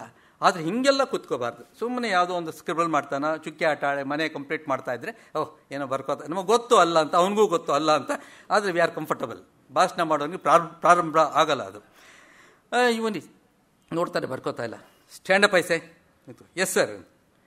ಹಿಸ್ಟ್ರಿ ನೋಟ್ಸ್ ಕೊಡ್ತಾ ಇದ್ದೀನಿ, ಜಾಗ್ರಫಿ ನೋಟ್ಸ್ ಕೊಡ್ತಾ ಇದ್ದೀನಿ, ಬರ್ಕೋತಾ ಇಲ್ಲ ನೀನು. Yes sir. ಬರ್ಕೋಬೇಕು, ಎಕ್ಸಾಮಿಗೆ ಬರ್ತಿದ್ದೋ ಗೊತ್ತು ಸರ್. ಅಲ್ವೋ, ಬರ್ಕೊಳ್ಳಿಲ್ಲ ಅಂದರೆ ಏನೋ ಮಾಡ್ತೀಯಾ ಸರ್? ಏನು ಸರ್ ವ್ಯತ್ಯಾಸ ಇದೆ? ಅದೇ ಹಿಸ್ಟ್ರಿ ಜಾಗ್ರಫಿಲಿ ಏನು ಚೇಂಜಸ್ಸೇ ಇರಲ್ಲ ಸರ್. ಈಗ ನೀವು ಭಾರತದ ಭೂಪಟ ತಗೊಂಡ್ರೆ ಈ ಕಡೆಗೆ ಅರಬ್ಬಿ ಸಮುದ್ರ ಬರುತ್ತೆ, ಆ ಕಡೆ ಬಂಗಾಳ ಕೊಲ್ಲಿ ಬರುತ್ತೆ, ಕೆಳಗಡೆ ಹಿಂದೂ ಮಹಾಸಾಗರ ಬರುತ್ತೆ ಸರ್. 1919ರಲ್ಲಿ ಜಲಿಯನ್ ವಾಲಾಬಾಗ್ ದುರಂತ ಆಯಿತು. 1600ರಲ್ಲಿ ಈಸ್ಟ್ ಇಂಡಿಯಾ ಕಂಪನಿ ಬಂತು ಸರ್. ಏನು ಸರ್ ಅದೇ ಇಸ್ವಿನಲ್ಲಿ ವ್ಯತ್ಯಾಸದಲ್ಲಿ ಎಲ್ಲ ಅದೇ ತಾನೇ ಸರ್. ರಿಪಿಟೇಷನ್ನು ಹೊಸದೇನಿಲ್ಲ, ಬರ್ಕೊಳ್ಳಲ್ಲ ಅಂತ ನಾನು ಒಂದು ಧೈರ್ಯ ನೋಡಿ. ಬರ್ಕೋಬೇಕು, ಎಕ್ಸಾಮಿಗೆ ಬರುತ್ತೆ ಎಂದಾಗನು ಎಕ್ಸ್ಕ್ಯೂಸ್ ಮಿ ಸರ್, ನನ್ನ ಮಾತು ಸ್ವಲ್ಪ ಹಾರ್ಷ್ ಆಯಿತು. ನಮ್ಮ ಅಪ್ಪನಿಗೂ ನೀವು ಮೇಸ್ಟ್ರಾಗಿದ್ರಿ ಸರ್. ಹುಡುಗ ಹೇಳ್ತಾನೆ, ನಮ್ಮ ಅಪ್ಪನಿಗೂ ನೀವು ನೋಟ್ಸ್ ಬರ್ಸಿದ್ದೀರಿ ಸರ್ 20 ವರ್ಷಗಳ ಹಿಂದೆ. ಆ ನೋಟ್ಸ್ ಮನೆಯಲ್ಲಿ ನಮ್ಮಪ್ಪ ಭದ್ರವಾಗಿ ಇಟ್ಟಿದ್ದಾನೆ ಸರ್, ಅದು ನನಗೆ ಸಾಕು ಸರ್, ಒಂದೊಂದು ಅಕ್ಷರನೂ ಅದೇ ಇದೆ ಸರ್ ಅಂತ ನಾನು. ಇಲ್ಲಿ ನೀವು ಟೀಚಿಂಗ್ ಸ್ಟಾಫ್ ಇದ್ರೆ ಅರ್ಥ ಮಾಡ್ಕೋಬೇಕಾದ ಏನಪ್ಪ ಅಂತಂದರೆ, 20 ವರ್ಷಗಳಾದರೂ ನೋಟ್ಸ್ ಚೇಂಜ್ ಆಗಿಲ್ಲ. ಅದನ್ನೇ ಹೊಡ್ಕೊಂಡು, ಅದನ್ನೇ ಉಜ್ಜಿಕೊಂಡು ಹಳೆ ಗ್ರಾಮೋಫೋನ್ ರೆಕಾರ್ಡ್ ಥರ ಅಪ್ಡೇಟ್ ಆಗೋದು ಬೇಡವಾ? ನಾನು ಭಾಷಣಕ್ಕೆ ಬಂದಾಗ ಜಗತ್ತಿನ ಪರಿಸ್ಥಿತಿ ಒಂದಿರುತ್ತೆ, ಎಳೆಯುವ ಹೊತ್ತಿಗೆ ಚೇಂಜ್ ಆಗಿರುತ್ತೆ. ಅದು ಹೀಗಿರುವಾಗ ಅಪ್ಡೇಟ್ ಆಗ್ತಾ ಇರಬೇಕು ನಾಲೆಡ್ಜು. ಸೊ ಅದಿಲ್ಲ ಅಂತಕ್ಕಂಥ ಇಂಡೈರೆಕ್ಟ್ ಹೇಳ್ತಾರೆ ಅವರು. ಇದ್ರ ಕಂಟಿನ್ಯೂಷನ್ ಸ್ವಲ್ಪ ಇದೆ. ಅದೇನಪ್ಪ ಅಂತಂದರೆ, ಈ ಥರ ಒಂದು ದಪ್ಪ ಪುಸ್ತಕವನ್ನು ಯಾರೋ ಮಾರ್ಚ್ ತಿಂಗಳಲ್ಲಿ ಕದ್ದು ಬಿಡ್ತಾರೆ ಮೇಸ್ಟ್ರು ನೋಟ್ಸು. ಅವರು 20 ವರ್ಷಗಳ ಕಾಲ ಸತತವಾಗಿ ಲೈಬ್ರರಿಗಳಲ್ಲಿ ಓಡಾಡಿ ಮಾಡಿರ್ತಕ್ಕಂಥ ನೋಟ್ಸು ಒಂದು ಕ್ಷಣದಲ್ಲಿ ಅಲ್ಲಿ ಕೈ ತೊಳ್ಕೊಂಡು ಬರೋ ಹೊತ್ತಿಗೆ ಟಕ್ ಅಂತ ಅವನು ಎತ್ಕೊಂಡು ಹೋಗ್ಬಿಟ್ಟಿದ್ದಾನೆ. ಸರಿ, ಎಲ್ಲರೂ ಹೇಳ್ತಾರೆ ಹೋಗ್ಬಿಡ್ತು ನೋಟ್ಸು ಹುಡುಗರಿಗೆ ನಾಳೆಯಿಂದ ಪಾಠ ಇಲ್ಲ. ಯಾಕೆ ಅಂತಂದರೆ ನೋಟ್ಸ್ ಇಲ್ಲ ಅಂದರೆ ಪಾಠ ಇಲ್ಲ. ಅವ್ರಿಗೆ ಗೊತ್ತಿತ್ತು. ಅವರಿಗೆ ನೋಟ್ಸ್ ತರದೇ ಇದ್ದಾಗ ನಿಮಗೆ ಭಾರತದ ಬಗ್ಗೆ ಏನು ಅನಿಸುತ್ತೆ ಅಂತಂದರೆ ಅವರು ನೋಟ್ಸ್ ತಂದಿಲ್ಲ ಅಂತ ಅರ್ಥ. ನಮಗೆ ಸ್ವಾತಂತ್ರ್ಯ ಬಂದಿದ್ದು ಭಾಳ ಕಷ್ಟಪಟ್ಟು ತೊಗೊಂಡಿದ್ವಿ ಅಲ್ವಾ ಅಂತಂದರೆ ಅವತ್ತು ರೆಗ್ಯುಲರ್ ಟಾಪಿಕ್ ಇಲ್ಲ ಅಂತ ಮಕ್ಕಳಿಗೆ ಗೊತ್ತದು. ಸೊ ನಾಳೆಯಿಂದ ಪಾಠ ಇಲ್ಲ. ಆಗ ಯೋಚನೆ ಆಗುತ್ತೆ ಅವರಿಗೆ, ಪಾಠ ಇಲ್ಲ. ಸ್ಟಾಫ್ ರೂಮಲ್ಲಿ ಗೇಲಿ ಮಾಡಿಬಿಡ್ತಾರೆ ಎಲ್ಲರೂ ಸೇರಿಕೊಂಡು, ಉಳಿದಿರೋ ಮೇಸ್ಟ್ರುಗಳು.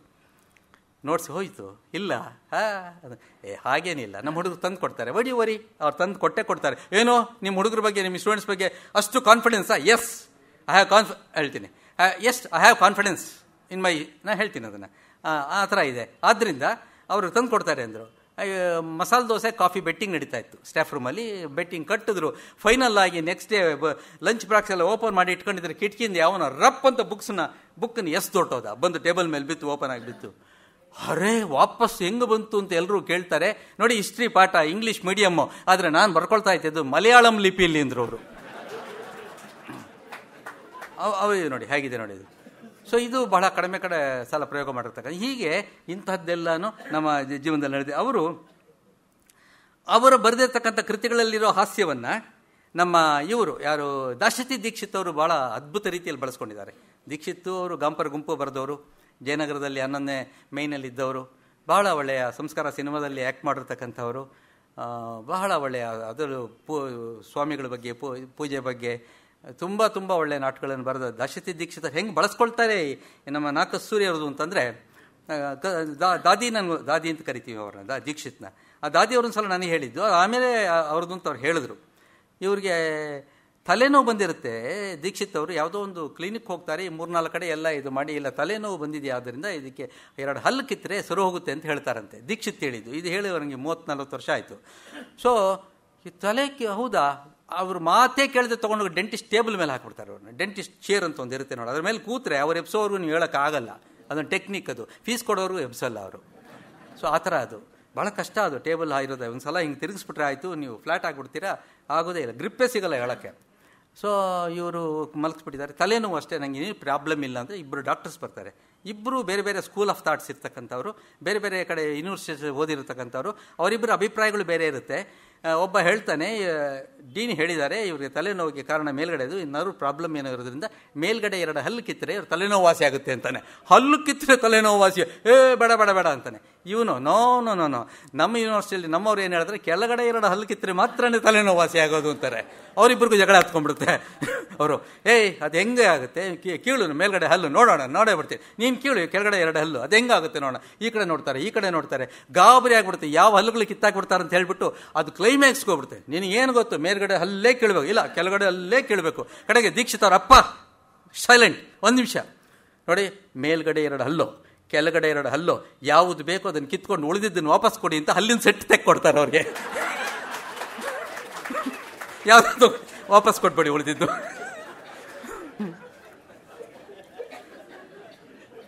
ಇದು ಕಸ್ತೂರಿಯವರ ಲೇಖನಕ್ಕಿಂತನೂ ದೀಕ್ಷಿತ್ ಅವ್ರ ಪ್ರೆಸೆಂಟೇಷನ್ ಭಾಳ ಪವರ್ಫುಲ್ ಆಗಿತ್ತು. ಹೇಳೋ ಟೆಕ್ನಿಕ್ ಅದು ಆ ಥರ ಅದು. ಸೊ ಆ ಥರ ಅವರು ಪ್ರೆಸೆಂಟೇಷನ್ ಮಾಡ್ತಾಯಿದ್ರು. ಕಸ್ತೂರಿ ಬಗ್ಗೆನೇ ಇನ್ನೊಂದು ಹೇಳೋದಾದರೆ, ಅವರು ಆಂಬ್ರೋಬಿಯರ್ಸ್ ಡೆವಿಲ್ಸ್ ಡಿಕ್ಷನರಿ ಅಂತ ಒಂದಿದೆ ಇಂಗ್ಲೀಷಲ್ಲಿ. ಅಂದರೆ ವ್ಯಂಗ್ಯಾರ್ಥಗಳನ್ನು, ಸೂಚ್ಯಾರ್ಥಗಳನ್ನು, ಕಟುವಾದ ಅರ್ಥಗಳನ್ನು ಒಂದು ಪದಕ್ಕೆ ಕೊಡ್ತಕ್ಕಂಥದ್ದು ಇಂಗ್ಲೀಷಲ್ಲಿ ಅನಾದಿ ಕಾಲದಿಂದ ಇದೆ. ಅದನ್ನೇ ಇವರು ಮೊದಲ ಬಾರಿಗೆ ಅನರ್ಥಕೋಶ ಅಂತ ಕನ್ನಡದಲ್ಲಿ ಮಾಡಿದ್ದು ನಮ್ಮ ನಾ ಕಸ್ತೂರಿ ಅವರು. ಈಗ ಆ ಪರಂಪರೆ ಮುಂದುವರೆದಿದೆ. ಯಾರೋ ಒಂದು ಚಪ್ಪಾಳೆ ಹೊಡೆದ್ರು, ಒಳ್ಳೆಯದು. ಯಾಕೆಂದರೆ ಆ ಅನರ್ಥಕೋಶ ಶುರು ಮಾಡಿದ್ದೇ ಅವರು ಆ್ಯಕ್ಚುಲಾಗಿ.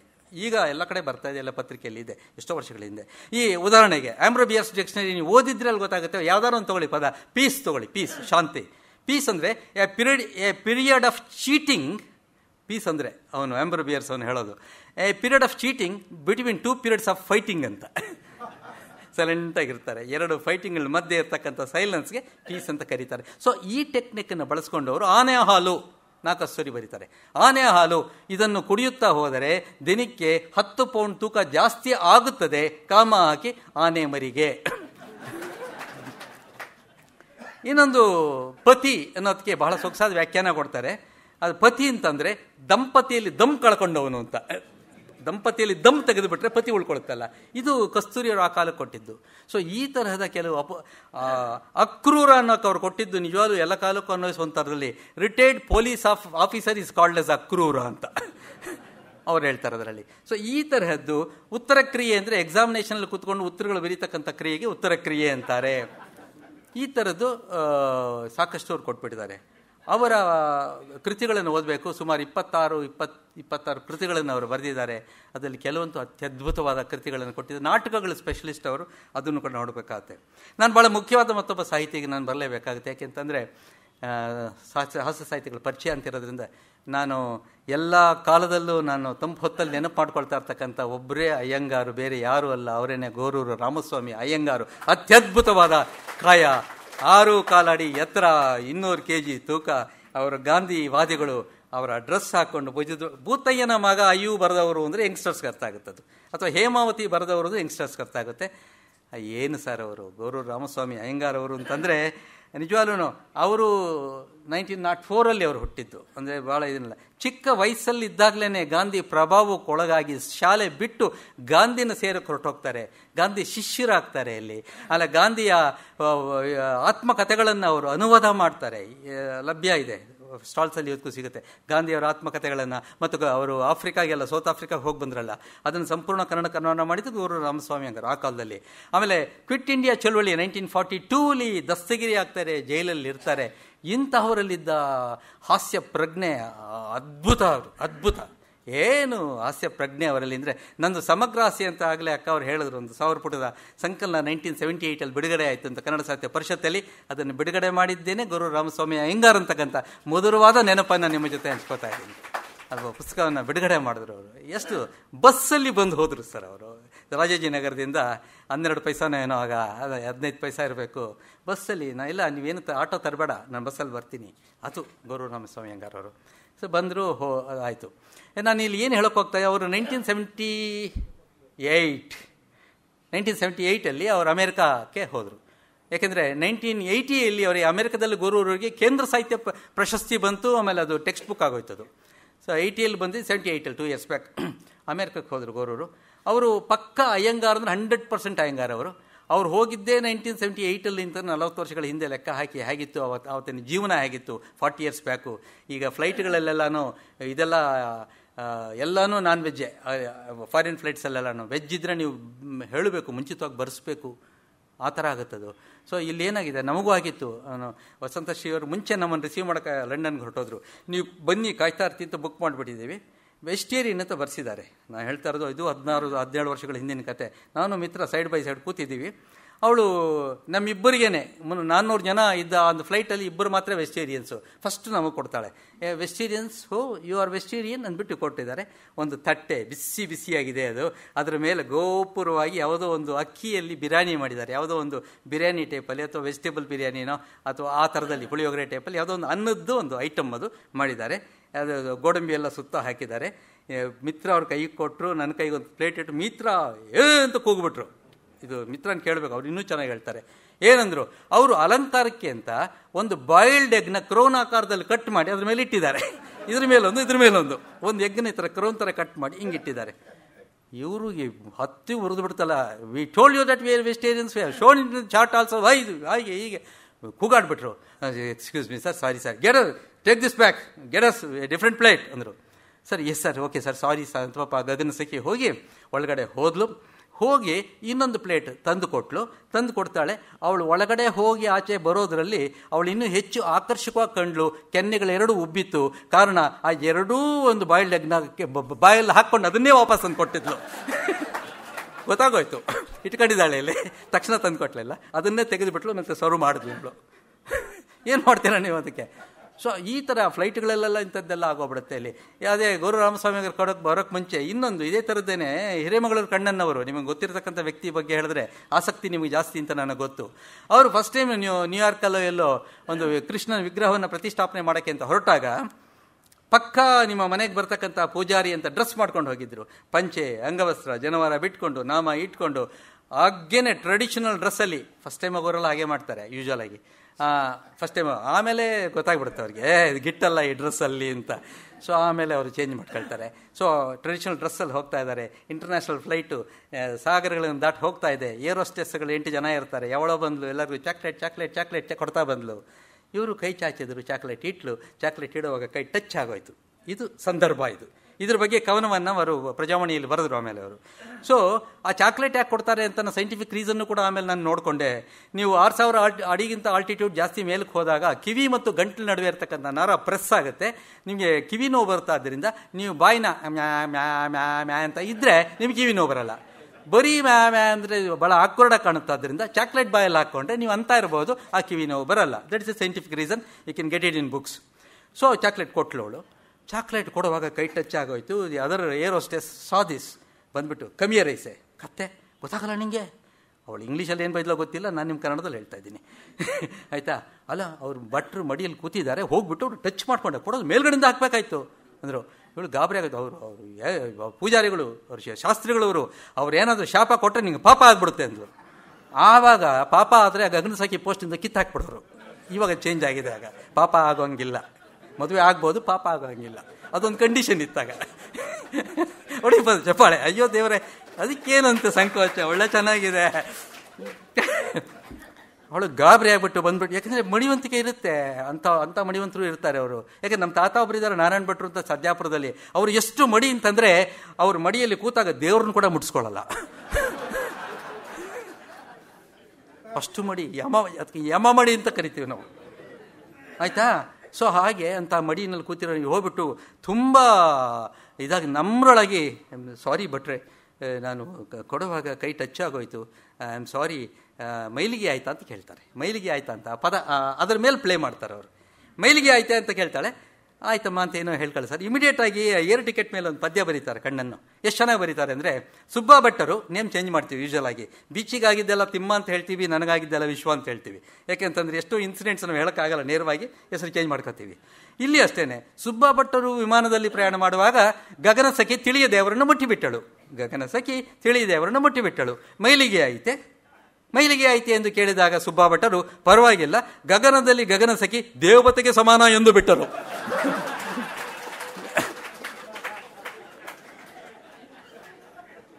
ಅಂದ್ರೆ ಇನ್ನ ಒಂದು ಚಾಕ್ಲೇಟ್ ಕೊಡ್ಲಿ ಅನ್ನೋ ಆಸೆ ಅಲ್ಲಿದೆ. ಅದು ಯೋಚನೆ ಮಾಡ್ಬೇಕು ನೀವು, ಅಲ್ವಾ? ಸೊ ಹಾಗೆ, ಸೊ ಇಂಥದ್ದೆಲ್ಲನೂ. ಆಮೇಲೆ ಕೆಲವು ನಮ್ಮ ಇದ್ರ ಬಗ್ಗೆನೂ ಹೇಳ್ತಾರೆ ಅವರು. ನಾವು ಏನು ನಮ್ಮ ಟ್ರೆಡಿಷನ್ಸು, ನಮ್ಮ ಸಂಪ್ರದಾಯಗಳು ಫಾಲೋ ಮಾಡೋದ್ರ ಬಗ್ಗೆ ಅವರು ಟೊರೆಂಟೋಗೆ ಹೋದಾಗ ಅವ್ರ ಅಜ್ಜಿ ತಿಥಿ ಮಾಡಿದ್ದನ್ನು ಕೂಡ ವರ್ಣನೆ ಮಾಡ್ತಾರೆ ಕಣ್ಣನ್ನೊಂದು ಕಡೆ. ಯಾಕಂದರೆ ತಿಥಿ ಮಾಡುವಾಗ ಫೈನಲ್ ಆಗಿ ಪಿಂಡಾನ ಬಂದು ಕಾಗೆ ಮುಟ್ಟೋವರೆಗೂ ಕಂಪ್ಲೀಟ್ ಆಗೋಲ್ಲ. ಯಾಕೆಂದರೆ ನೀವು ನೋಡಿರ್ಬೇಕು, ಕಾಗೆಗೋಸ್ಕರವಾಗಿ ಮಾಡಿಗಳಲ್ಲಿ, ಬೆಂಗಳೂರಿನ ಮಾಡಿಗಳಲ್ಲಿ ನಿಂತ್ಕೊಂಡು ಅದು ದೊನ್ನೆ ಇಟ್ಟುಬಿಟ್ಟು ಇವರೇನೆ ಕರ್ತರು ಕಾ ಕಾ ಕಾ ಅಂತ ಹೋಗ್ತಾ ಇರ್ತಾರೆ. ಯಾರೋ ಕಾಗೆ ಅಂತ ನೋಡಿದ್ರೆ ಕಾಗೆ ಅಲ್ಲ ಇವನು, ಅಲ್ಲಿ ಅಕ್ಕಿ ಎಲ್ಲ ಹಾಕಿ ಅದು ಬರುತ್ತೇನೋ ಅಂತ ನೋಡಿ. ಸೊ ಈ ಥರದ್ದು. ಮುಂಚೆ ಹಸುಗಿಡ್ತಿದ್ರು, ಈಗ ಹಸುಗೆ ಯಾರು ತಿನ್ನಿಸೋದಿಲ್ಲ, ಯಾರ ಮೇಲೂ ನಂಬಿಕೆ ಇಲ್ಲ. ನಮ್ಮ ಮನೆಯಲ್ಲಿ ಅವರೆಕಾಯಿ ಬಿಡಿಸಿದ್ರೆ ಅದನ್ನು ಆ ಸಿಪ್ಪೆ ತೊಗೊಂಡು ಹೋಗಿ ಜನ ಕ್ಯೂನಲ್ಲಿ ನಿಲ್ತಾಯಿದ್ರು. ಹೊಸಕೋಟೆಯಲ್ಲಿ ನಾನು ಮೈಸೂರು ಬ್ಯಾಂಕ್ ಮ್ಯಾನೇಜರ್ ಆಗಿದ್ದಾಗ. ಈಗ ಅವರೆಕಾಯಿ ಸಿಪ್ಪೆ ನಾನು ಕೊಟ್ಟಿದ್ದೆ ನಮ್ಮ ಹಾಲಿನೊಳಗೆ, ಗಟಾರದಲ್ಲಿ ಎಸ್ದು ಹೋಗಿದ್ಲು ನನ್ನ ಎದುರುಗಡೆನೆ. ಕೊಡ್ರಕ್ಕ ತಗೊಂಡೋಗ್ತೀನಿ ಅಂತ ಎಸೆದು ಬಿಟ್ಟು ಹೋಗಿದ್ಲು. ಯಾಕೆಂದರೆ ಕ್ಲೀನ್ ಇದೆಯೋ ಇಲ್ಲವೋ, ಅದ್ರಲ್ಲಿ ಕೂದಲು ಬರ್ತಿದೆಯೋ ಏನೋ, ಕಸ ಇದೆಯೋ ಏನೋ, ನಂಬಿಕೆ ಇಲ್ಲ. ದೊನ್ನೆ ತಿನ್ಸಲ್ಲ ಹಸುಗೆ. ಆ ಥರದ್ದೊಂದು ಟ್ರೆಡಿಷನ್ ಬೆಳ್ಕೊಂಬಂತು. ಅಪನಂಬಿಕೆಗಳು ನಮ್ಮನ್ನು ಇವತ್ತು ಕೊಲ್ತಾ ಇರ್ತಕ್ಕಂಥದ್ದು. ಯಾರೂ ನಂಬೋದಿಲ್ಲ. ಇದು ಭಾಳ ದುಃಖ. ಸೊ ಇಲ್ಲಿ ತಿಥಿಗೆ ಕಾಗೆ ಬೇಕು. ಇವರೇನು ಮಾಡಿದ್ದಾರೆ, ಅಜ್ಜಿ ತಿಥಿ ಮಾಡಿಬಿಟ್ಟಿದ್ದಾರೆ, ತಿಥಿ ಕಾಗೆ ಬೇಕು. ಆದರೆ ಟೊರೆಂಟೋದಲ್ಲಿ ಕಾಗೆ ಇಲ್ಲ. ಎಂಥ ಅವಸ್ಥೆ ನೋಡಿ. ಆ ಪದ್ಯದಲ್ಲಿ ಬರೀತಾರೆ ಅವರು, ತಿಥಿಗೆ ಬೇಕು ಕಾಗೆ, ಟೊರೆಂಟೋದಲ್ಲಿ ಸಿಕ್ಕುವುದಿಲ್ಲ. ತಿಥಿಗೆ ಬೇಕು ಕಾಗೆ, ಟೊರೆಂಟೋದಲ್ಲಿ ಸಿಕ್ಕುವುದಿಲ್ಲ. ನೇರವಾಗಿ ಪಿಂಡ ಕೊಂಡೊಯ್ದರು ಶಾಸ್ತ್ರಿಗಳು ಚಿಕಾಗೋಗೆ.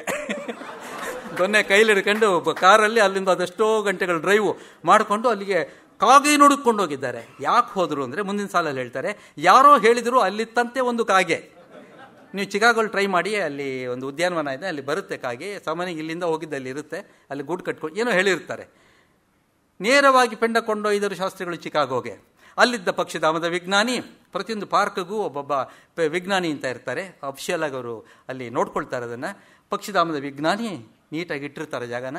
ಶಾಸ್ತ್ರಿಗಳನ್ನು ಕಂಡ ಕೂಡಲೇ ನೋಡಿದ, ದೊನ್ನೆ ನೋಡಿಬಿಟ್ಟು ಕಾಗೆ ಅಂತ ಗೊತ್ತಾಯ್ತು ಅವನಿಗೆ, ಕಾಗೆ ಬೇಕು ಅಂತ. ಅಯ್ಯೋ ಶಾಸ್ತ್ರಿಗಳೇ, ವಿಜ್ಞಾನಿ ಹೇಳ್ತಾನೆ, 1 ಮಿನಿಟ್ ಅರ್ಲಿಯಾಗಿ ಬರಬಾರದಿತ್ತೇ, ಈಗ ತಾನೇ ಹಾರಿ ಹೋಯ್ತು ಕಾಗೆ ಕ್ಯಾಲಿಫೋರ್ನಿಯಾಗೆ.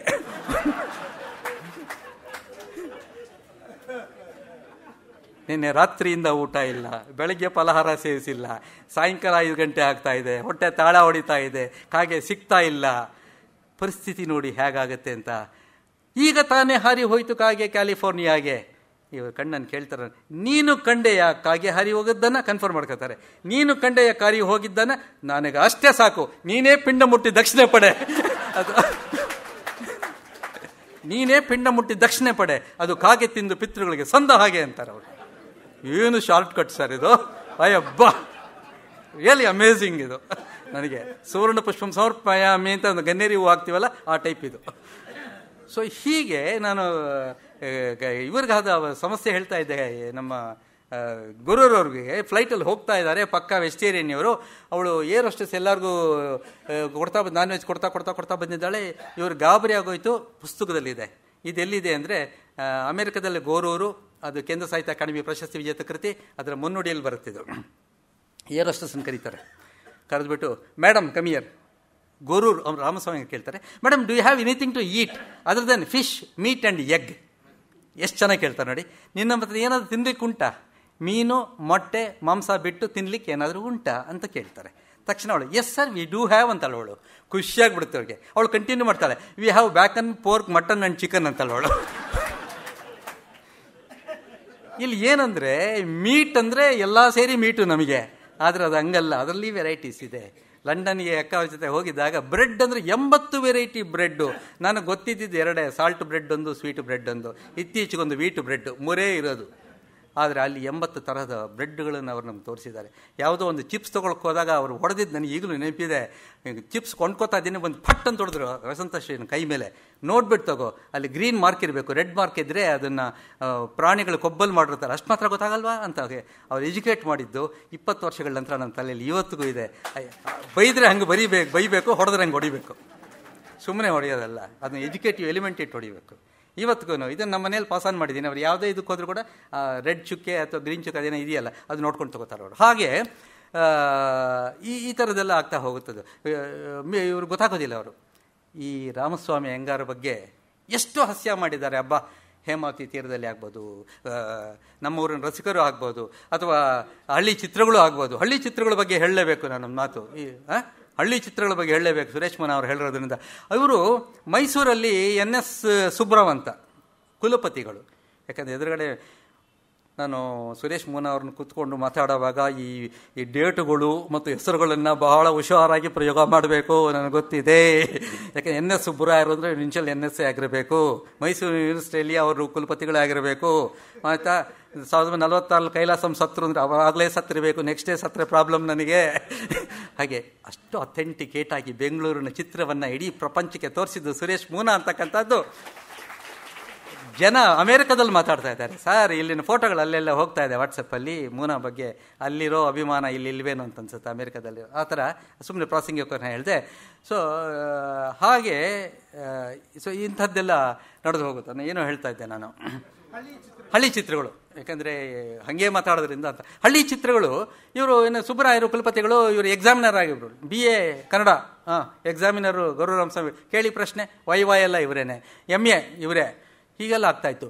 ಯಾವನೊಬ್ಬ ಟೆಕ್ನಿಕಲ್ ಇದು ಹಾಕ್ಬಿಟ್ಟ, ಅಬ್ಜೆಕ್ಷನ್ ರೈಸ್ ಮಾಡಿಬಿಟ್ಟ, ಅದು ಕೋರ್ಟ್ಗೆ ಹೋಗೋ ಲೆವೆಲ್ಗೆ ಬಂದುಬಿಡ್ತು. ಸರ್ ಗೌರವರಾಮಸ್ವಾಮಿ ಏನು ಓದಿದ್ದಾರೆ? ಅವರು 4ನೇ ಕ್ಲಾಸ್ 5ನೇ ಕ್ಲಾಸ್ ಡ್ರಾಪ್ ಔಟ್ ಅವ್ರು ಅಷ್ಟೇ, ಜಾಸ್ತಿ ಓದಿಲ್ಲ ಅವರು. ಅವರು ಬಂದು BAಗೆ MAಗೆ ನಮ್ಗೆ ಎಕ್ಸಾಮಿನರ್ ಆಗೋದೆ ಹೇಗೆ ಸಾಧ್ಯ ಅಂತ ಆಗ್ಬಿಟ್ಟ. ಸುಬ್ರಾಯರಿಗೆ ಗೊತ್ತಿಲ್ಲ, ನಿಮ್ದು ಆಗಿಲ್ವಾ? ಅಯ್ಯೋ ರಾಮ, ಹಳ್ಳಿ ಚಿತ್ರ, ನಮ್ಮೂರ ರಸಿಕರು ಹಳ್ಳಿ ಚಿತ್ರಗಳು ಇವೆಲ್ಲ ಓದಿ ನಾವು ಏನೋ ಸಿಕ್ಕಾಪಟ್ಟೆ ಓದಿದ್ರೆ ಅನ್ಕೊಂಡ್ಬಿಟ್ಟೆ. ನೋಡಿ, ಇದೊಂದು ಟೆಕ್ನಿಕಲ್ ಪ್ರಾಬ್ಲಮ್ ಇದೆ. It's only between us. ನೀವು ಮಡ್ರಾಸ್ ಯೂನಿವರ್ಸಿಟಿಗೆ ಹೊರಟೋಗಿ ಅಲ್ಲಿ ಪಂಡಿತ್ ಪರೀಕ್ಷೆ ಅಂತಿದೆ, ವಿದ್ವಾನ್ ಪರೀಕ್ಷೆ ಇದೆ, ಯಾವುದೋ ಒಂದು ಪರೀಕ್ಷೆನ ಇಟ್ಕೊಂಡು ಒಂದು ಸರ್ಟಿಫಿಕೇಟ್ ತೊಗೊಂಡು ಬಂದುಬಿಡಿ, ಈ ನಮ್ಮ ಹುಡುಗರು ಬಾಯಿ ಮುಚ್ಚಿಸ್ತೀನಿ ಅಂತೇಳಿ ಅವ್ರನ್ನ ಅಲ್ಲಿಗೆ ರವಾನಿಸ್ತಾರೆ. ಸರಿ, ಅವರು ಮದ್ರಾಸ್ ಅಂತಲೇ ಇತ್ತು, ಮಡ್ರಾಸ್ ಯೂನಿವರ್ಸಿಟಿಯಿಂದ ಕನ್ನಡ ಪರೀಕ್ಷೆ ಕಟ್ತಾರೆ. ಅಲ್ಲೂ ಹೋದರೆ ಇವರು ಟೆಕ್ಸ್ಟ್ ಬುಕ್ ಯಾವುದು ಹಳ್ಳಿ ಚಿತ್ರಗಳು ಇವರೇ ಬರೆದಿರೋದನ್ನು ಓದಬೇಕು. ಬರಿಬೋದು, ಓದೋದು ಭಾಳ ಕಷ್ಟ. ಎಲ್ಲ ಲೇಖಕರ ಅನುಭವ ಇದು. ನಾವು ಬರೆದಿದ್ದು ನಾವೇ ಓದೋದು ಇದೆಯಲ್ಲ, ಅಥವಾ ಹೆಣ್ಣುಮಕ್ಕಳು ತಾವು ಮಾಡೋ ಅಡುಗೆ ತಾವೇ ತಿಂತಾರಲ್ಲ, ತುಂಬ ಕಷ್ಟ.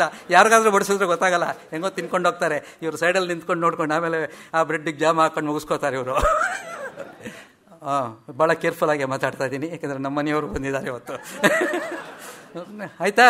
ಸೊ ಹೀಗೆ ಸಮಸ್ಯೆ ಆಗ್ಬಿಡುತ್ತದು. ಆಗ ಅವರು ಕೂತ್ಕೊಳ್ತಾರೆ, ನಮ್ಮ ಹಳ್ಳಿ ಚಿತ್ರಗಳ ಪುಸ್ತಕವನ್ನು ಕಷ್ಟಪಟ್ಟು ಓದ್ತಾರೆ. ಲೇಖಕರ ಅಭಿಪ್ರಾಯ ಇನ್ನೊಂದು, ಮತ್ತೊಂದು, ಲೇಖಕರ ಬಯೋಡೇಟಾ ಬೇರೆ ಅದು.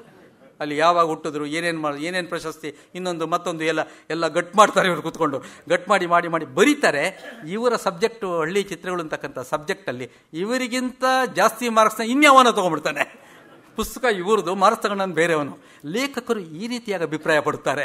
ಇವ್ರಿಗೆ ಗೊತ್ತೇ ಇಲ್ಲ ಅದು, ಅವನು ಹೇಳಿದ್ದಾನೆ ಅದನ್ನು. ಲೇಖಕರ ಅಭಿಪ್ರಾಯದಲ್ಲಿ ಅಂಥವನು 10 ಪೇಜ್ ತುಂಬಿಸ್ತಾನೆ, ಅವನು ಕ್ಲಾಸಿಗೆ ಫಸ್ಟ್ ಬಂದುಬಿಡ್ತಾನೆ. ಏನೋ ಮುಗಿಸ್ಕೊಂಡು ಬಂದರು.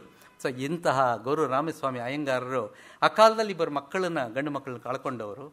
ಆದರೂ ಹಾಸ್ಯ ಮುಂದುವರಿಯಿತು. 1947 ಸ್ವಲ್ಪ ಮುಂಚೆ ಇನ್ನು ಮುಂದೆ ಎಂಥದ್ದು ಪ್ಯಾಲೇಸ್ ಚಲೋ ಅಂತಕ್ಕಂಥ ಚಳುವಳಿಯಲ್ಲಿ ಅವರಿದ್ದ ಬಹಳ ಒಳ್ಳೆ ಹುದ್ದೆಯಲ್ಲಿದ್ದ ಮಗ ಇವರಂತೇನೆ ಪ್ಯಾಲೇಸ್ ಚಲೋನಲ್ಲಿ ಹೋಗಿ ಇಂಗ್ಲೀಷರ ಗುಂಡಿಗೆ ಬಲಿಯಾಗ್ಬಿಟ್ಟ ಕಣ್ಣೆದುರುಗಡೆ. ನಾನು ಗೆದ್ದು ಬರ್ತೀನಿ ಅಂತ ಹೋದವನು ಹೆಣವಾಗಿ ಮನೆಗೆ ಬಂದ. ಗೌರವ ರಾಮಸ್ವಾಮಿ ಅಯ್ಯಂಗಾರ ಲೈಫು ಯೋಚನೆ ಮಾಡಿ.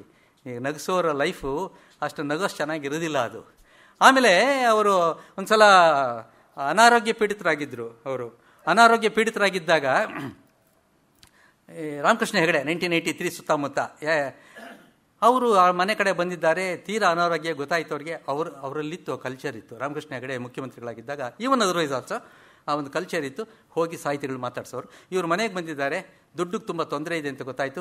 10,000 ರೂಪಾಯಿನ ಶ್ರೀಮತಿ ಗೋರೂರು ಕೈಲಿ ಕೊಟ್ಟು ಅವ್ರಿಗೆ ಒಳ್ಳೆ ಕಡೆ ತೋರಿಸಿಮ್ಮ, ಅವ್ರು ಸರಿ ಹೋಗಬೇಕು, ನಮ್ಮ ಆಸ್ತಿ ಅವರು ಅಂತ ಹೇಳಿ ಬಂದ್ಬಿಟ್ರು.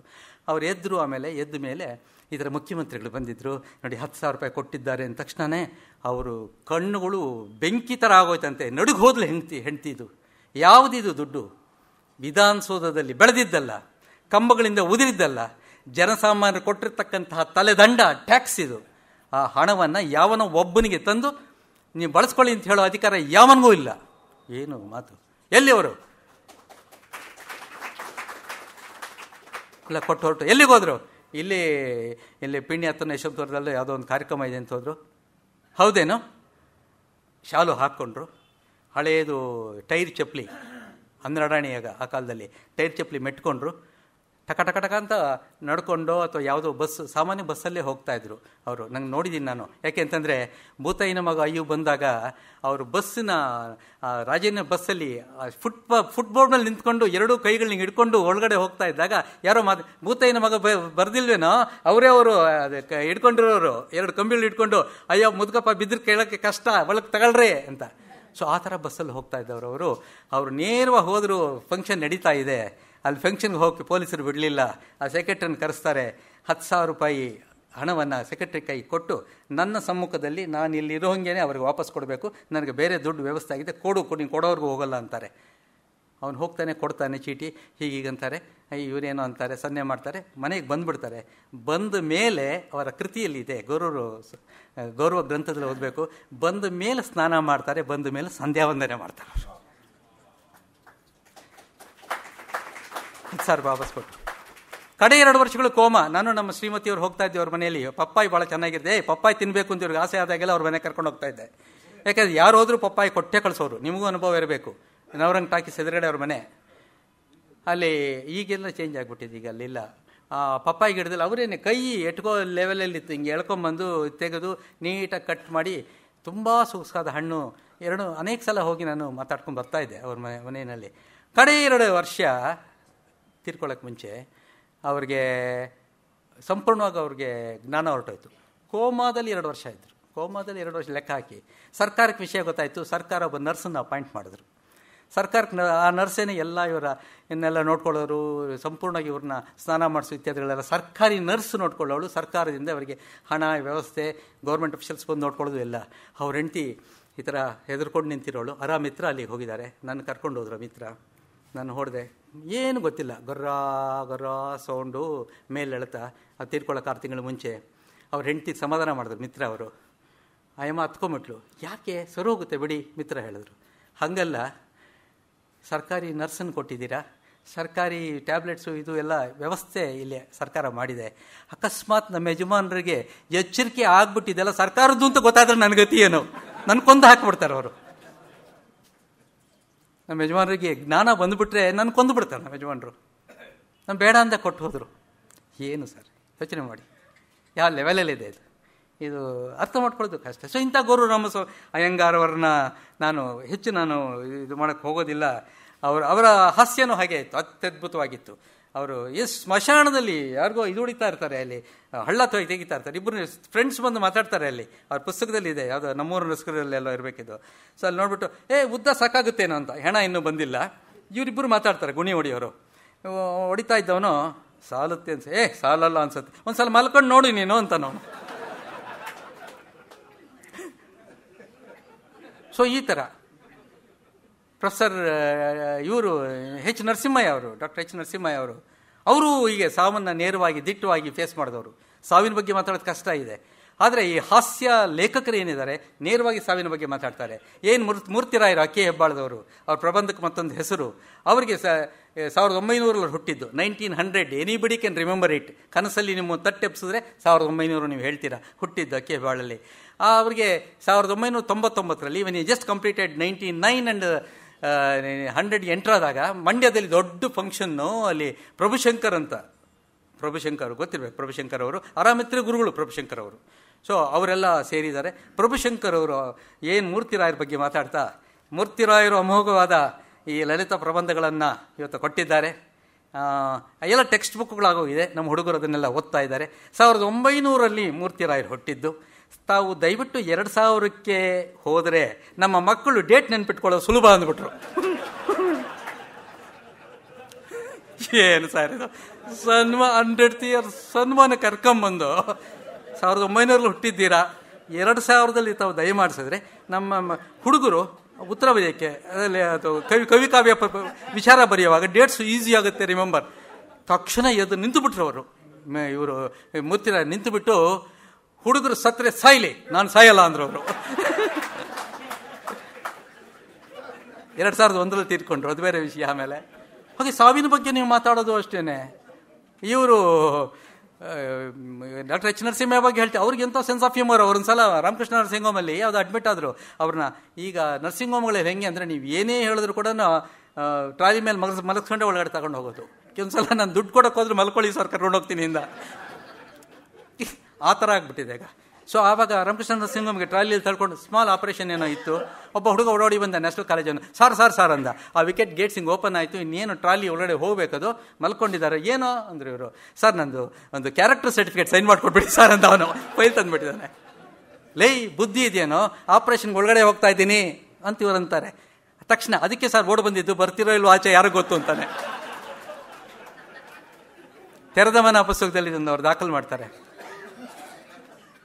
ಬೆಂಗಳೂರಿನ ಈ ಶವವಾಹಕಗಳ ಬಗ್ಗೆ ಅವರು ಎಷ್ಟು ಅದ್ಭುತ ರೀತಿಯಲ್ಲಿ ಮಾತಾಡ್ತಾರೆ ಅಂತಂದರೆ, ಆ ಶವವಾಹಕ ಈಗಲ್ಲ, ಅವ್ರ ಕಾಲದಲ್ಲಿ ತೀರಾ ಕೆಟ್ಟದಾಗಿತ್ತು ಮೇಂಟೆನೆನ್ಸು. ಈಗ ಬಿಡಿ ಆಂಬುಲೆನ್ಸ್ಗಳು ಸಿಕ್ಕಾಪಟ್ಟೆ ಇದೆ. ಈಗ ಒಂದು 30 ವರ್ಷಗಳ ಹಿಂದೆ ಆಗ ಕಾರ್ಪೊರೇಷನ್ ವ್ಯಾನ್ ಬಿಟ್ಟರೆ ಬೇರೆ ಏನೂ ಇಲ್ಲ ನಮಗೆ. ಸೊ ಅದು ಎಲ್ಲ ಕಪ್ಪು ವ್ಯಾನು, ಆ ಚಕ್ಕೆಗಳೆಲ್ಲ ಉದುರ್ತಾ ಇರುತ್ತೆ. ಹಿಂದೆ ಟೊಯ್ನ್ ದಾರ ಕಟ್ಟಿರ್ತಾರೆ, ಚಿಲ್ಕ ಕಿತ್ತೋಗಿರುತ್ತೆ, ಒಂದು ಟೊಯ್ನ್ ದಾರದಲ್ಲಿ ಕಟ್ಟಿರ್ತಾರೆ, ಒಳಗಡೆ ಎಲ್ಲ ಹೂಗಳ ಗಬ್ಬು ನಾತ. ಈಗ ನೀವು ಮೇಂಟೈನ್ ಮಾಡೋದು, ಕಾರ್ಪೊರೇಷನ್ ಲೆಟರ್ ಬರೀತಾರೆ ಎಚ್ ನರಸಿಂಹಯ್ಯವರು, ಮೇಂಟೆನೆನ್ಸ್ ಸರಿ ಇಲ್ಲ. ಮೇಂಟೆನೆನ್ಸ್ ಹೆಂಗೆ ಮಾಡಬೇಕು ಗೊತ್ತಾ, ನೀವು 6 ತಿಂಗಳಿಗೆ ಅದನ್ನು ಸಂಪೂರ್ಣವಾಗಿ ಅದನ್ನು ಕಪ್ಪು ಪೇಂಟನ್ನು ಮತ್ತೆ ಹೊಡಿಸ್ಬೇಕು. ಆಮೇಲೆ ಒಳಗಡೆ ಎಲ್ಲ ನೀಟಾಗಿ ಡೆಕೋರೇಟ್ ಮಾಡಬೇಕು. ಪ್ರತಿಯೊಂದು ರೈಡ್ ಆದ ಮೇಲೆ ಕೂಡ ಒಳಗಡೆ ಸೆಂಟು ಸ್ಪ್ರೇ ಮಾಡಬೇಕು. ಅದು ನಿಗಿ ಅಂತ ಅದು ಒಳ್ಳೆ ಬ್ಯಾಲೆನ್ಸ್ಡ್ ವೆಹಿಕಲ್ ಆಗಬೇಕು. ರಸ್ತೆಯಲ್ಲಿ ಹೋಗ್ತಾ ಇದ್ರೆ ಯಾರಾದರೂ ಖಾಲಿ ವೆಹಿಕಲ್ ಹೋಗ್ತಿರೋದನ್ನ ಯಾರಾದರೂ ನೋಡಿದ್ರೆ, ವಾಹ್ ಏನು ಚೆನ್ನಾಗಿದೆ, ಹೋಗಿ ಮಲ್ಕೋಬೇಕು ಅಂತ ಆಸೆ ಆಗಬೇಕು. ಕಾರ್ಪೊರೇಷನ್ಗೆ ಬರೆದಿರೋ ಪತ್ರ ಇದು. ಇಷ್ಟು ಹೇಳ್ತಾ ನಾನು ಲಾಸ್ಟ್ ಐಟಮಿಗೆ ಬಂದ್ಬಿಡ್ತೀನಿ, ಯಾಕೆಂದ್ರೆ ನಾನು ಕೊಟ್ಟರು ಅವಧಿ ಮುಗಿತಾ ಇರೋದ್ರಿಂದ. ನಾನು ಲಾಸ್ಟ್ ಐಟಮ್ ಏನಪ್ಪ ಅಂತ, ಇದೇ ಸಂಬಂಧಪಟ್ಟಿದ್ದೇನೆ, ಸಾವನಲ್ಲಿ ಕೂಡ ಹಾಸ್ಯ ಇದೆ ಅಂತ. ಸ್ಟೇಟ್ ಬ್ಯಾಂಕ್ ಆಫ್ ಮೈಸೂರಲ್ಲಿ ಯಲಹಂಕದಲ್ಲಿ ನಾನು ಮ್ಯಾನೇಜರ್ ಆಗಿದ್ದೆ. ಅಲ್ಲಿ ಇದ್ದೆ ಭಾಳ ವರ್ಷ. ಆಮೇಲೆ ನಾನು ವರ್ಗ ಆದೆ, ಬೇರೆ ಬೇರೆ ಕಡೆ ಹೋದೆ. ಮಾಲೂರಲ್ಲಿ ದೊಡ್ಡ ಮ್ಯಾನೇಜರ್ ಆಗಿ, ದೊಡ್ಡ ಅಂದರೆ ಸ್ಕೇಲ್ 3 ಅಷ್ಟೇ, ಅದಕ್ಕಿಂತ ಮುಂದೆ ನಾವು ಹೋಗಲಿಲ್ಲ. ಅದಕ್ಕೆ ನಮ್ಮ ಮನೆಯವರು ದೊಡ್ಡ ಸೀನಿಯರ್ ಮ್ಯಾನೇಜರ್ ನಮ್ಮ ಮನೆಯವರು ಅಂತ ಹೇಳ್ಕೊಳ್ತಾರೆ ಅವರು. ಯಾಕಂದರೆ ಅದು ಬೇಕಲ್ಲ ಅವ್ರಿಗೂ. ಏನಾಗಿದೆ ನಿಮ್ಮ ಯಜಮಾನರು ಮ್ಯಾನೇಜರು, ನಮ್ಮ ಯಜಮಾನರು ಮ್ಯಾನೇಜರು, ಅದು ಇವರು ಸೀನಿಯರ್ ಮ್ಯಾನೇಜರು. ಆ ಥರ ಏನಾದರೂ ಒಂದು ಬೇಕಾಗುತ್ತೆ, ಸೀನಿಯರೋ ಒಪ್ನೀರೋ ಒಟ್ಟಿನಲ್ಲಿ ಒಂದು ಬೇಕು. ಆಗ ನನ್ನ ಸೀನಿಯರ್ ಮ್ಯಾನೇಜರ್ ಮಾರಲ್ಲಿದ್ದಾಗ ಅಲ್ಲಿ ಯಲಹಂಕದಲ್ಲಿ ಒಂದು ವ್ಯಾನ್ ಉದ್ಘಾಟನೆ ಆಯಿತು. ಕಡೆ ಉದಾಹರಣೆ ನಡೆದ ಘಟನೆ ಯಥಾವತ್ತಾಗಿ ಹೇಳ್ತಾ ಇದ್ದೀನಿ. ಇಲ್ಲಿ ಹಾಸ್ಯಕ್ಕೆ ಜಾಗ ಇಲ್ಲ. ಆದರೂ ಕೂಡ ಅಲ್ಲಿ ಏನಪ್ಪ ಅಂತಂದರೆ ಬಹಳ ವರ್ಷಗಳ ಹಿಂದಿನ ಕತೆ, ಸುಮಾರು ಒಂದು 20 ವರ್ಷಗಳಾಗಿರಬೇಕು. ಯಲಹಂಕದಲ್ಲಿ YN ಅಶ್ವತ್ಥ ಅಂತ ಈಗಲೂ ಇದ್ದಾರೆ, ಕೌನ್ಸಿಲರ್ ಆಗಿದ್ದರು, ಈಗ ಬೇರೆ ವರ್ಕ್ ತೊಗೊಂಡಿದ್ದಾರೆ, ಒಳ್ಳೆಯ ಕಾರ್ಯಕರ್ತರು. ಅವರು ಯೋಚನೆ ಮಾಡಿದ್ರು, ಯಲಹಂಕದಲ್ಲಿ ಯಾವುದೇ ಬಾಡಿ ಸಾಗಿಸ್ಬೇಕಾದ್ರೆ ಹೆಬ್ಬಾಳಕ್ಕೆ ಬರಬೇಕು, ಏನೂ ವ್ಯವಸ್ಥೆ ಇಲ್ಲ. ಯಲಹಂಕದಿಂದ ಹೆಬ್ಬಾಳಕ್ಕೆ ಬಾಡಿ ಬರಬೇಕಾದ್ರೆ 2,000 3,000 ಆ ಕಾಲದಲ್ಲಿ, ಈಗಿನ ಲೆಕ್ಕದಲ್ಲಿ 20-30 ಸಾವಿರ ಬರೀ ಬಾಡಿ ಸಾಗಿಸೋಕ್ಕೆ ಆಗಲ್ಲ ಸರ್, ಒಂದು ಇಡಬೇಕು ವ್ಯಾನು ಅಂತ ತೀರ್ಮಾನ ಮಾಡಿದ್ರು. ಅವರ ತಂದೆ ತಾಯಿ ಅಜ್ಜಿ ತಾತ ನೆನಪಿನಲ್ಲಿ ಒಂದು ಅತ್ಯದ್ಭುತವಾದ ಒಂದು ಶವವಾಹಕನ ವ್ಯಾನ್ ಉದ್ಘಾಟನೆ ಮಾಡಿದ್ರು. ಉದ್ಘಾಟನೆ ಹೇಗಪ್ಪ ಮಾಡಿದ್ರು ಅಂದರೆ, ದೊಡ್ಡ ಹಾಸ್ಯೋತ್ಸವ ಇಟ್ಕೊಂಡು ಅಲ್ಲಿ ನ್ಯೂ ಟೌನಲ್ಲಿ ಒಂದು ಗ್ರೌಂಡ್ ಇದೆ, ಹೊಯ್ಸಳ ಗ್ರೌಂಡ್ ಯಾವುದೋ, ಆ ಗ್ರೌಂಡ್ನಲ್ಲಿ ಉದ್ಘಾಟನೆ ಮಾಡಿದ್ರು. ಅವರು 10,000 ಜನ ಸೇರಿಬಿಟ್ಟಿದ್ದಾರೆ. 10,000 ಜನ ಸರ್ 20 ವರ್ಷಗಳಿಂದ ನಗೆ ಹಬ್ಬಕ್ಕೆ. ನಾನು, ಮಾಸ್ ಹಿರಣ್ಣಯ್ಯ, ರಾಮಚಂದ್ರಪ್ಪ ಅಂತಾನೆ ಯಾರೊಬ್ಬರು ಮಿನಿಸ್ಟ್ರು, ಇನ್ನೂ ಅನೇಕ ಜನ. ಸರಿ, ನಾವೆಲ್ಲ ಹೋಗಿದ್ದೀವಿ. ಆ ವ್ಯಾನ್ ಈಚೆ ಕಡೆ ನಿಲ್ಲಿಸಿದ್ದಾರೆ, ಶವವಾಹಕ. ಏನು ಚೆನ್ನಾಗಿತ್ತು ಅಂದರೆ, ಈ ಆಗಿನೂ ಐರಾವತ ಬಸ್ ಬಿಟ್ಟಿರಲಿಲ್ಲ, ಸೇಮ್ ಐರಾವತ ಬಸ್ ಥರನೇ ಇತ್ತು, ಅದೇ ಹೈಟ್ ಇತ್ತು, ಅದೇ ಅದ್ಭುತವಾಗಿತ್ತು. ನಾವು ಹೋದ ತಕ್ಷಣ ನಾನು ಕೈ ಮುಗಿದು, ಬನ್ನಿ ಬನ್ನಿ ಬನ್ನಿ ಹಳೆ ಮ್ಯಾನೇಜರ್ ಬರಬೇಕು ಸರ್, ನೋಡಿ ಸರ್ ಎಲ್ಲ ಸೇರಿ 40 ಲಕ್ಷ ಆಯಿತು ಸರ್, ಬಾಡಿ ಎಲ್ಲ ಕಟ್ಸೋಕ್ಕೆ ಇಷ್ಟ ಆಯಿತು ಸರ್. ಸರ್ ಒಳಗಡೆ ನೋಡಿ ಸರ್, ಇದು 6 ಅಡಿ ಸರ್ ಬಾಡಿ ಮಲಗಿಸೋಕ್ಕೆ ಸರ್, ಯಾರೂ ಕೊಡೋಲ್ಲ ಸರ್, ಯೂಶಲಾಗಿ 5.5 ಅಡಿ ಇರುತ್ತೆ ಸರ್. ಇನ್ಬಿಲ್ಟ್ ತಲೆದಿಂಬು ಸರ್, ಅದು ಪೂನಾಯಿಂದ ತರಿಸಿದ್ದ ಸಾಫ್ಟ್ ಆಗಿರೋ ತಲೆದಿಂಬು ಸರ್, ಆಯಿತಾ, ಅದು ಇದೆ ಸರ್ ಪೂರ್ತಿ ಸರ್. ಸುತ್ತ 32 ಸೀಟು ಸರ್, ಕುತ್ಕೊಂಡು ಹೋಗ್ಬೋದು. ಒಂದು ಸ್ಟ್ಯಾಂಡಿಂಗು ಒಂದು 10. ಆಗ 284 ಒಂದು ಬಸ್ ಇತ್ತು. ಆ ಬಸ್ಸಲ್ಲಿ ವಿಪರೀತ ರಶ್ ಇತ್ತು. ಆ ಬಸ್ಗಿಂತ ಇದೇ ವಾಸಿ ಅಂತ ನನಗನ್ನಿಸ್ತು. ಚೆನ್ನಾಗಿದೆ ಸರ್, ಒಂದ್ಸಲ ಮಲ್ಕೊಂಡು ನೋಡಿ ಸರ್ ಅಂತಾರೆ. ಇನ್ನೂ ಉದ್ಘಾಟನೆ ಆಗಿಲ್ಲ, ಮಲ್ಕೋಬೋದು ಅಂತ. ಬೇಡ ಬೇಡ ಬೇಡ ಬೇಡ ಬೇಡ ನೋಡಿದೆ ಸಾಕು. ಅದು ಸರಿ, ಇದೇನಿದು ಅಪ್ಪ ಅಮ್ಮ ಫೋಟೋಗಳು? ಅದೇ ಸರ್, ನಮ್ಮ ಅಪ್ಪ ಅಮ್ಮ ಇಲ್ಲ, ಅಜ್ಜಿ ತಾತನೂ ಇಲ್ಲ, ಅವ್ರ ನೆನಪಿಗೆ ಇದನ್ನು ಡೊನೇಟ್ ಮಾಡ್ತಾಯಿದ್ದೀನಿ. ಫ್ರೀ ಸರ್ವಿಸು ಸರ್ ಇದು ನನ್ನ ಕಾಣಿಕೆ ಭಾಳ ದಿನಗಳಿಂದ ಆಯಿತು, ಜನಗಳ ಕಷ್ಟ ನೀಗ್ಸೋಕ್ಕೆ ಮಾಡಿದ್ದೀನಿ ಸರ್ ಅಂತೆಲ್ಲ ಹೇಳ್ಬಿಟ್ಟು, ಇದು ನಾವಿಲ್ಲಿಂದ ಕಳಿಸ್ಕೊಡ್ತೀವಲ್ಲ ಸರ್, ಅಲ್ಲಿ ಮೇಲೆ ಇವ್ರು ಹೋದಾಗ ಅಕಸ್ಮಾತ್ ನಮ್ಮ ಅಪ್ಪ ಅಮ್ಮನ ಅಜ್ಜಿ ತಾತನ ನೋಡಿದ್ರೆ, ಹಲೋ ನಿಮ್ಮ ಮೊಮ್ಮಗನ ಕಳಿಸಿದ್ದು ಅಂತ ಪರಿಚಯ ಮಾಡ್ಕೋಬೋದು. ಆದ್ದರಿಂದ ಇಲ್ಲಿ ಫೋಟೋ ಹಾಕಿದ್ದೀವಿ ನಾವಿಲ್ಲಿ. ಹೌದೇನಪ್ಪ, ಬಂದ್ವಿ, ಕೂತ್ವಿ, ನಗೆ ಹಬ್ಬ ಶುರುವಾಯಿತು. ಮಾಸ್ಟರ್ ಎಣ್ಣೆ ಅವ್ರದ್ದು ಉದ್ಘಾಟನೆ ಹೊಂದಿತ್ತು. ಉದ್ಘಾಟನೆ ನರಸಿಂಹಮೂರ್ತಿ ದ್ವಯರಿಂದ ಅಂತ. ಮಾಸ್ಟರ್ ಎಣ್ಣೆ ಹೆಸರು ಅದೇನೆ, ನನ್ನ ಹೆಸರು ಅದೇನೆ. ನನಗೆ ಗಾಬರಿ, ಶವವಾಹಕದ ಉದ್ಘಾಟನೆ ಹೇಗೆ ಮಾಡ್ತಾರೆ ಅಂತ ಡೌಟ್ ಇತ್ತು. ನಾನು ಉದ್ಘಾಟನೆ ಮಾಡಬೇಕು, ಇವರು ಅಷ್ಟೇ ಮಾಸ್ಟ್ರು ಮಾಡಬೇಕು. ಮೆತ್ತ ಕಿವಿಲಿ ಕೇಳಿದೆ, ಸರ್ ಶವವಾಹಕದ ಉದ್ಘಾಟನೆ ಹೆಂಗೆ ಸರ್ ಮಾಡ್ತಾರೆ? ವ್ಯಾನ್ ಹೆಂಗೆ ಸರ್ ಉದ್ಘಾಟನೆ ಮಾಡೋದು? ಸೇಮು ಮಾಮೂಲು ಅದೇ ಥರ.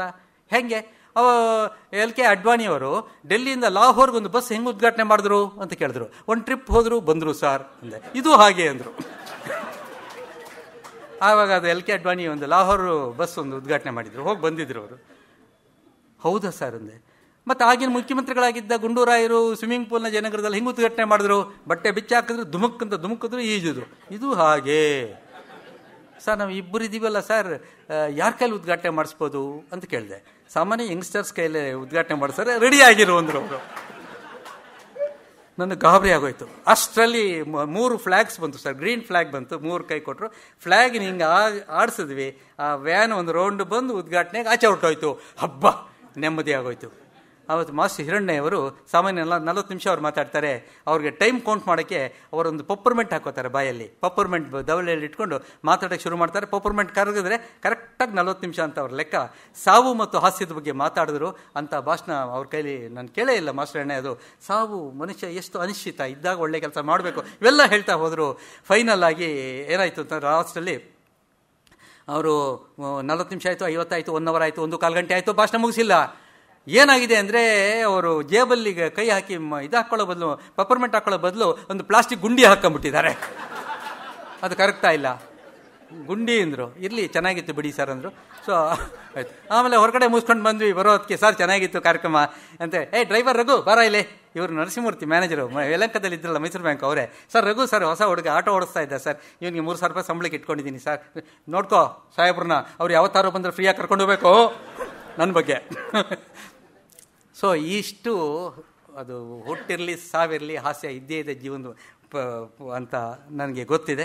ಅದನ್ನು ನಿಮ್ಮ ಜೊತೆ ಹಂಚ್ಕೊಂಡಿದ್ದೀನಿ. ನಾವು ಪೈಪು ಮನೆ ಯಾರೋ ವಿದ್ವಾಂಸರಾದಾಗೆ ಅಲ್ಲಿರೋದಂತಂದು ಇಲ್ಲಿ ಕೊಡ್ತೀವಿ. ಒಂದು ಖುಷಿ ಏನಪ್ಪ ಅಂದರೆ, ಮಾಸ್ತಿ ಅಧ್ಯಯನ ಪೀಠದಲ್ಲಿ ಈ ಗೋಖಲೆ ಇನ್ಸ್ಟಿಟ್ಯೂಟಲ್ಲಿ ಈ ಒಂದು ಸಭಿಕರನ್ನು ಉದ್ದೇಶಿಸಿ ಮಾತಾಡಬೇಕಾದ್ರೆ ಪೂರ್ವಜನ ಪುಣ್ಯ ಇರಬೇಕು ಅಂತ ನಿಮ್ಮ ಚಪ್ಪಾಳೆ ನಡುವೆ ಹೇಳ್ತೀನಿ. ನಾನು ಬರಲಿಲ್ಲ ಅಂದರೆ ನನ್ನ ಬದಲು ನಿಮ್ಮ ಸಭಿಕರಲ್ಲಿ ಯಾರಾದರೂ ಒಬ್ಬರು ಬಂದು ಈ ಭಾಷಣ ಮಾಡೋಕ್ಕೆ ಸಾಧ್ಯ ಇತ್ತು ಅಂತ ನನಗೆ ಗೊತ್ತು. ಮಾತು ಕೇಳಿದೆ ನಿಮಗೆ ನಮಸ್ಕಾರ.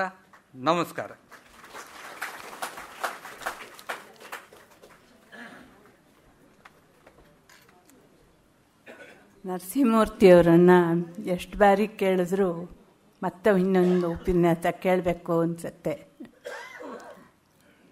ಇವತ್ತು ಅವರು ಮಾತಾಡಿದ್ದಾರೆ, ಎಲ್ಲರೂ ಎಂಜಾಯ್ ಮಾಡಿದ್ದೀರಿ, ನೀವೆಲ್ಲ ಬಂದದ್ದಕ್ಕೆ ಸಂತೋಷ. ನಾಳೆ ಇದೇ ಹೊತ್ತಿಗೆ MS ಸತ್ಯು ಅವರನ್ನು ಕೇಳ್ಕೊಂಡಿದ್ದೀವಿ. ಅವರು ತಮ್ಮ ನೆನಪುಗಳನ್ನು ಹಂಚ್ಕೋತಾರಂತೆ 6:30. ನಾಡದ್ದು ಡಾಕ್ಟರ್ MS ಕೃಷ್ಣಯ್ಯ ಮಾತಾಡ್ತಾ ಇದ್ದಾರೆ. ಸತ್ಯು ಅವರ ಟೈಟ್ಲ್ ಆಫ್ ಕೋರ್ಸ್ ಕೆಲವು ನೆನಪುಗಳು ಅಂತ ಮಾತಾಡ್ತಿದ್ದಾರೆ. ಡಾಕ್ಟರ್ MS ಕೃಷ್ಣಯ್ಯನವರು ಶ್ರೀರಾಮ ಪಟ್ಟಾಭಿಷೇಕ ಅಂತ ಒಂದು ಸ್ಕಾಲರ್ಲಿ ಬುಕ್ಕು ಬಗ್ಗೆ ಮಾತಾಡ್ತಾರೆ. ದಯವಿಟ್ಟು ಎಲ್ಲರೂ ಹೀಗೆ ಬಂದು ಸಭೆ ತುಂಬಿಸ್ಬೇಕು ಅಂತ ಬೇಡ್ಕೊತೀನಿ. ನೀವೆಲ್ಲ ಬಂದಿದ್ದಕ್ಕೆ ಥ್ಯಾಂಕ್ಸ್. ನಮಸ್ಕಾರ. Thank you so much.